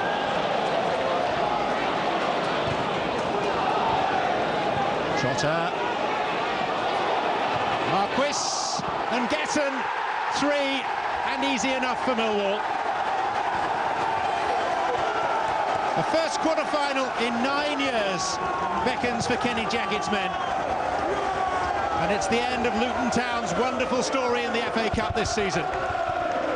Keeper Tyler makes a really good save, and credit and guessing he's following in. It's like his body's everywhere outside the penalty area, but Paul doesn't see any free kick in it, and as soon as that pops off the goalkeeper there, there's always a huge danger. Not a great challenge from Howells, just inside the box. He's got to be a bit stronger than that. You've got to take a chance. Keeper, second time around, couldn't stop it going in the back of the net. And the run is over, John. Well and truly over. From Luton, that is. Millwall, memories rekindled. That run to the Millennium Stadium in 2004.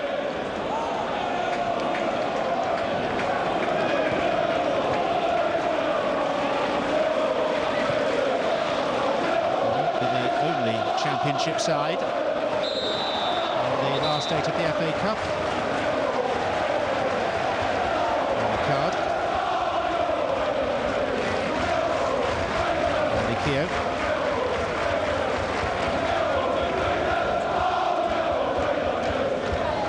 At least they won't be the only Football League team, shall we say, because Milton Keynes Dons play Barnsley later today.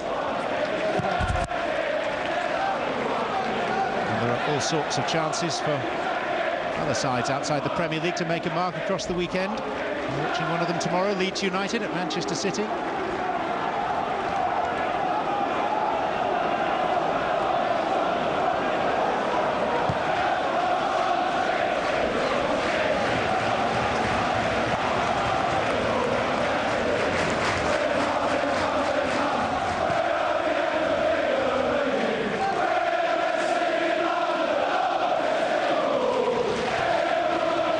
Lawless. Rendell. Taylor.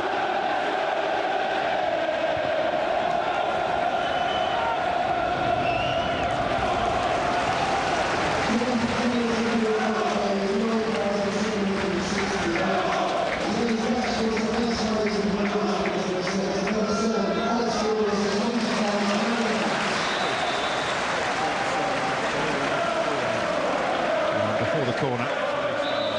Substitution.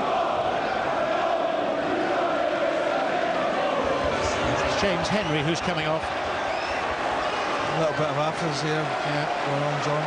Ronnie Henry.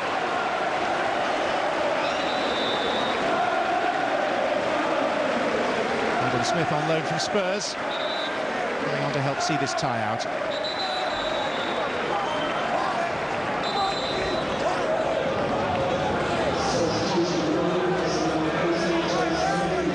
Dunn is the other miscreant being spoken to by Lee Probert, the referee.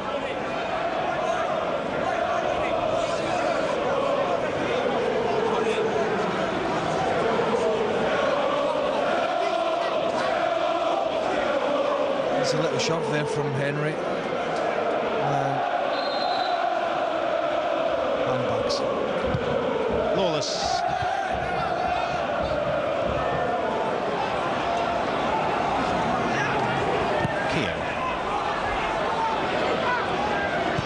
Taylor. His attention will now turn back to the main task for them, trying to regain Football League status after 4 years away. They've been at Macclesfield on Tuesday, Mansfield here next week. Back to the harsh reality of the bread and butter of the business.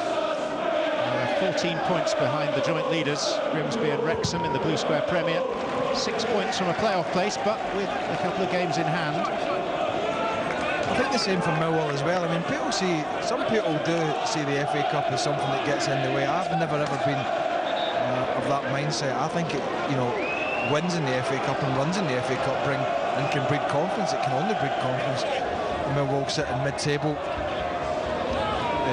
playoffs looks an outside chance, but it's still possible for them, and the potential now that they're going to pull a big draw in the quarter as well for the added financial bonus. So all in all, it's been a good day. I mean, from Luton's point of view, John, you can't fault the effort, but when you make mistakes against a better quality of player, then generally you get punished, and that's what's happened here today.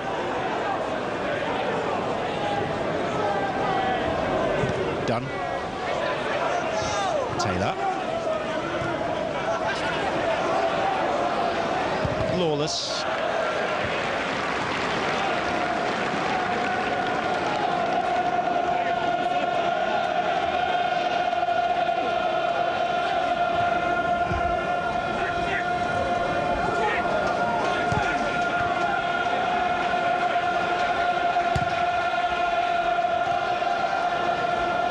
Fleetwood.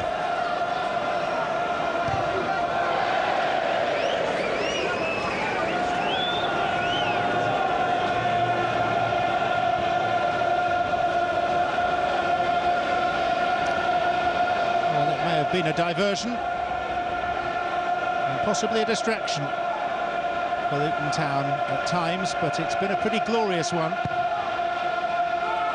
First team ever from non-league to knock out a Premier League side in the FA Cup, that win at Carrow Road 3 weeks ago. And the first non-league outfit to beat a team from the top division since Sutton lowered Coventry's colours in 1989. Still some feeling in this tie even now. Yellow card for Mark Beevers. Well, it was the most cynical of fouls to give away, but it's not going to make a difference in terms of the game, and just in fact that Beevers gets booked. But Fleetwood did well, just wriggled away from him, and that'll be scant consolation if they can get something here. But so far Millwall have dealt with anything in the box very well. Jake Howells. Kovacs was lurking. They'll get a corner, Luton.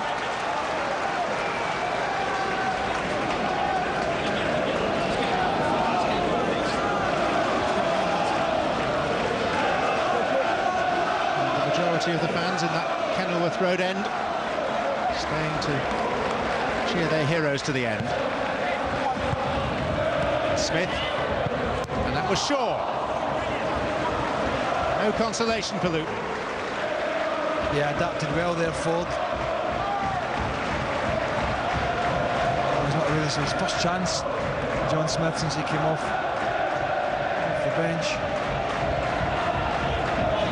Howells. And Shaw had a chance, didn't make contact. I don't know why he didn't go his head, John, there. Howells again. Rendell challenging. Beevers with the header out.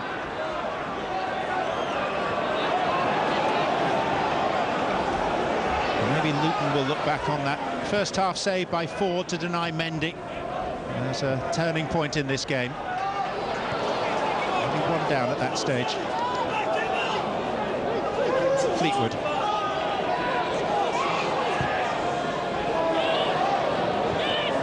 It's Gray.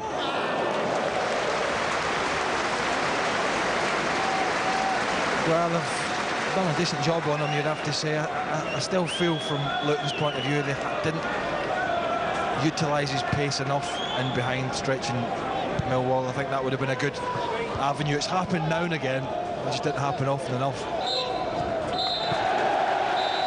It's the end of the Luton Town FA Cup odyssey. Kenny Jackett's Millwall go through to the last 8 of this year's competition. Their first quarter-final since 2004. Luton's run under Paul Buckle began in October and lasted all the way through until mid-February. Millwall came here 67 places higher in the league and non-league structure and played like it too. Utterly, thoroughly professional in their approach. First half goals from James Henry and Rob Hulse. Substitute Danny and Gesson added a third for Gloss late on. Luton Town will concentrate now on trying to emerge from the Blue Square Premier back to their former status in the Football League. But they've made history along the way with that victory at Norwich. They've also put Wolverhampton Wanderers out. Famous names. Happily today has passed off, so far at least, with none of the ugly scenes of the quarter-final between these teams 28 years ago on this ground. It was played in a good, feisty and competitive spirit. The goals were scored by Millwall. There was bags of effort from Luton, but perhaps not quite the finesse to find a way through in front of 10,000 on Kenilworth Road. Full-time score, Luton Town 0, Millwall 3. Many congratulations to Millwall and into the last 8. Luton have made history already this season. Once more is asking just that bit too much. Well, we continue our live coverage of the FA Cup 5th round tomorrow when the ESPN team heads to Manchester City for their tie against Leeds. We start at 1:30. Then it's across the city on Monday night for Manchester United against Reading. United haven't won the FA Cup, would you believe, since beating Millwall 9 years ago. All the build-up from Old Trafford begins at 7 o'clock. But here at Kenilworth Road, Kenny Jackett takes a team into the quarter-finals of the FA Cup for the first time in his managerial career. Job done for the Lions. Dressing room reaction and the thoughts of Brian Steen and Steve McManaman when we come back.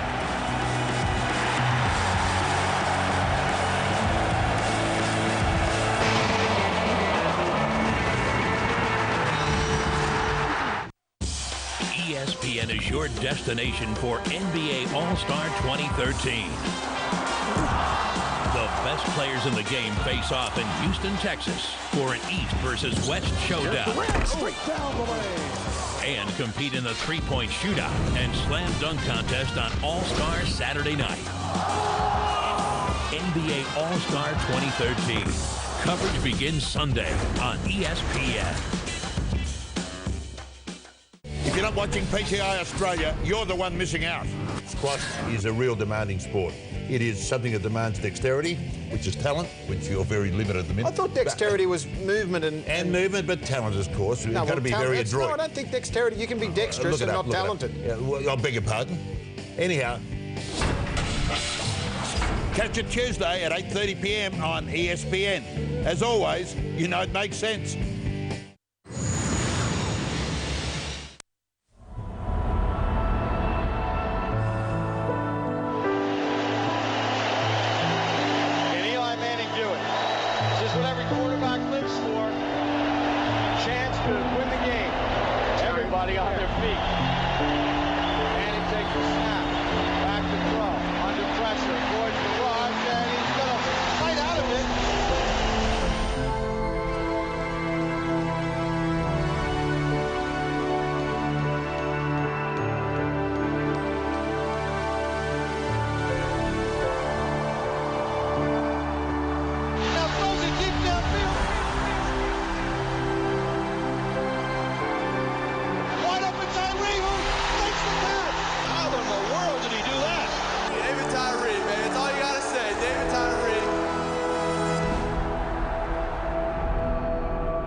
You're in Oz. It's like no place I've ever seen. I'm Theodora the Good Witch. Where's your broom?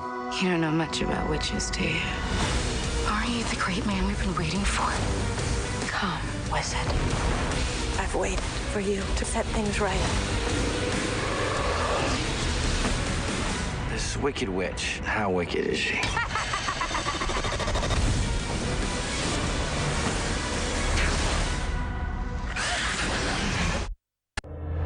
The champions return with live marquee matches from the round of 16. What a finish that is! On Wednesday, the Gunners of Arsenal go up against last year's finalist, Bayern. Then Thursday, the match of the week, AC Milan face Barcelona. Oh my goodness!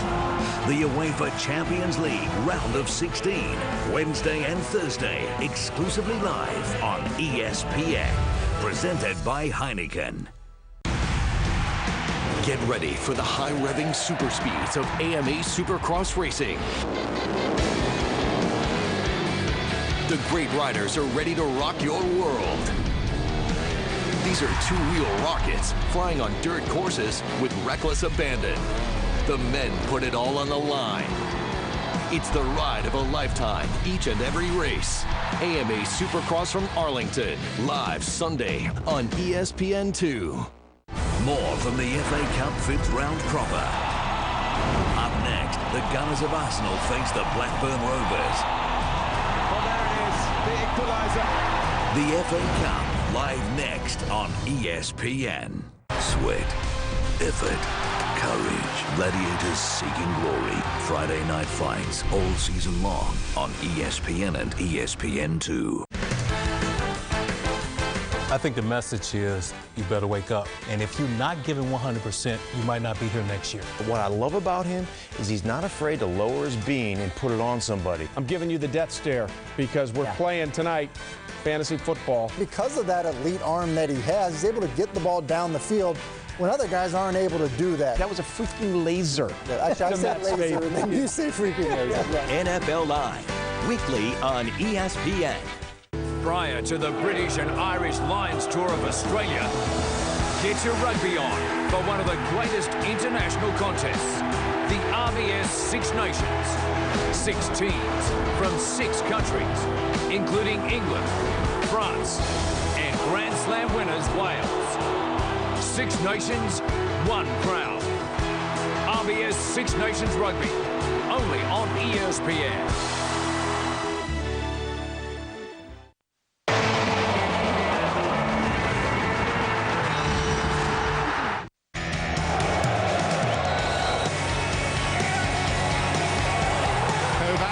A little slow, and Henry's in.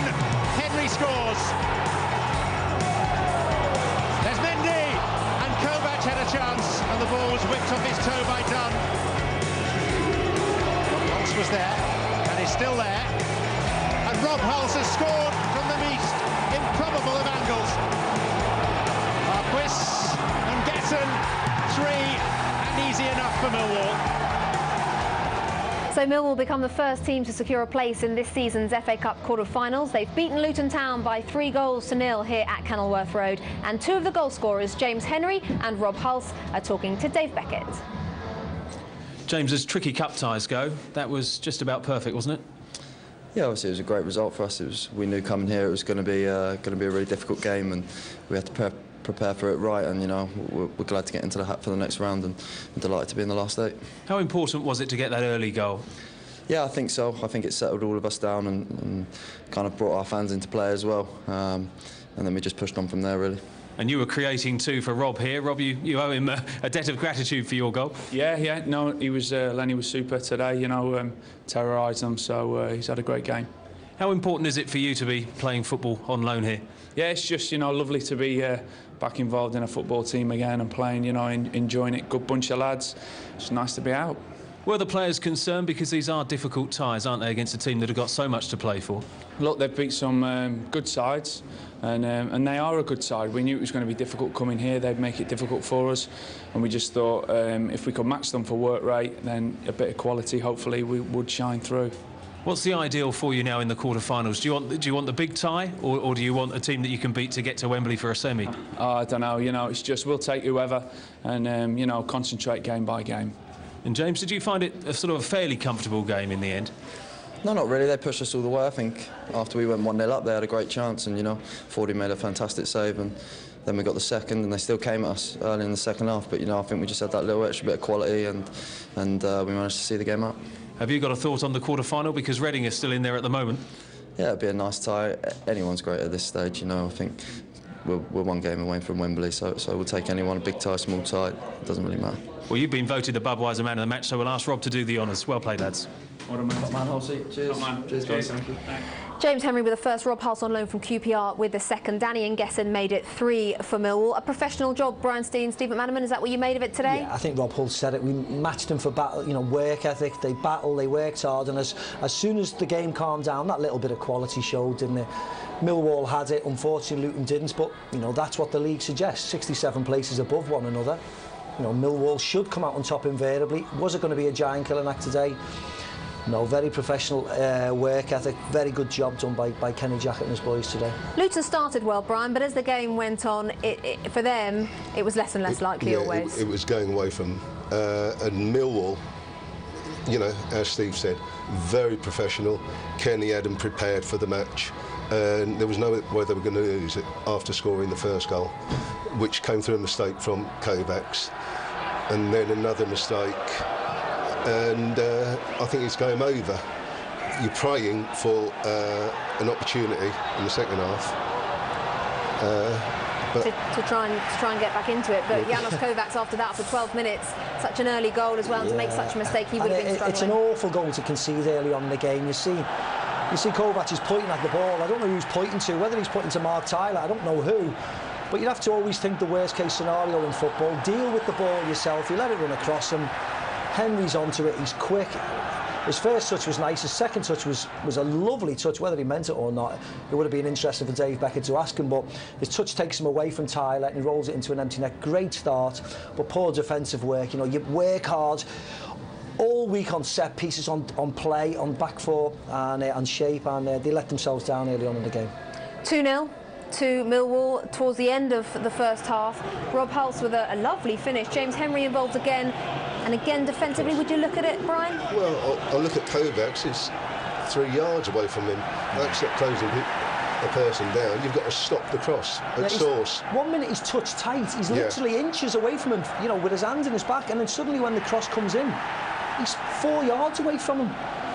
And then you get Rob Hulse jumping on the fullback, stopping him from jumping, and then it's a great finish in the end. Yeah, it was a wonderful finish. You sometimes take it away from Rob Hulse because defensively we were a little bit critical, but you know, as Brian rightly said, he's up early over Taylor, so Taylor can't jump, and next minute his hook finish was sublime, wasn't it? We also always talk about this being a shop window for the lower league players, but Rob Hulse is on loan from QPR. We heard in the interview there he is so happy just to be playing, and it's a real opportunity for him as well. Yeah, look where he is. He's in the quarterfinals of the FA Cup now. He's 1 game away from Wembley. He wants to play, of course, like a lot of players do at QPR. They seemingly have so many players, it's difficult to get a chance there. He's got an opportunity here, and you know, the only thing you can do is take your opportunity. He's certainly done that today in front of the whole nation who are watching. Towards the end of the game, it was 3-0 to Millwall, arguably with their best move of the game. Yeah, Lawless loses it in midfield because they're going for the game, and then they pass it about Millwall, and it ends up with the goalkeeper saving the shot. I don't know if he could have done a little bit better. I might be too critical, and then Engessi just... Yeah, it was arguably it was a really nice bit of play, wasn't it, by Millwall? A couple of 1-2s, they got a little bit of fortune there, but a shot and Engessi and finishing. You know, he's in a poacher's position, which is nice. Admittedly, the game was won, and then they're full of confidence, so they can knock it round. But it just showed that little bit of authority Millwall had at the end, when they could afford to knock it round and pass and move the ball. And it was arguably a nice passage of play that gets the goal.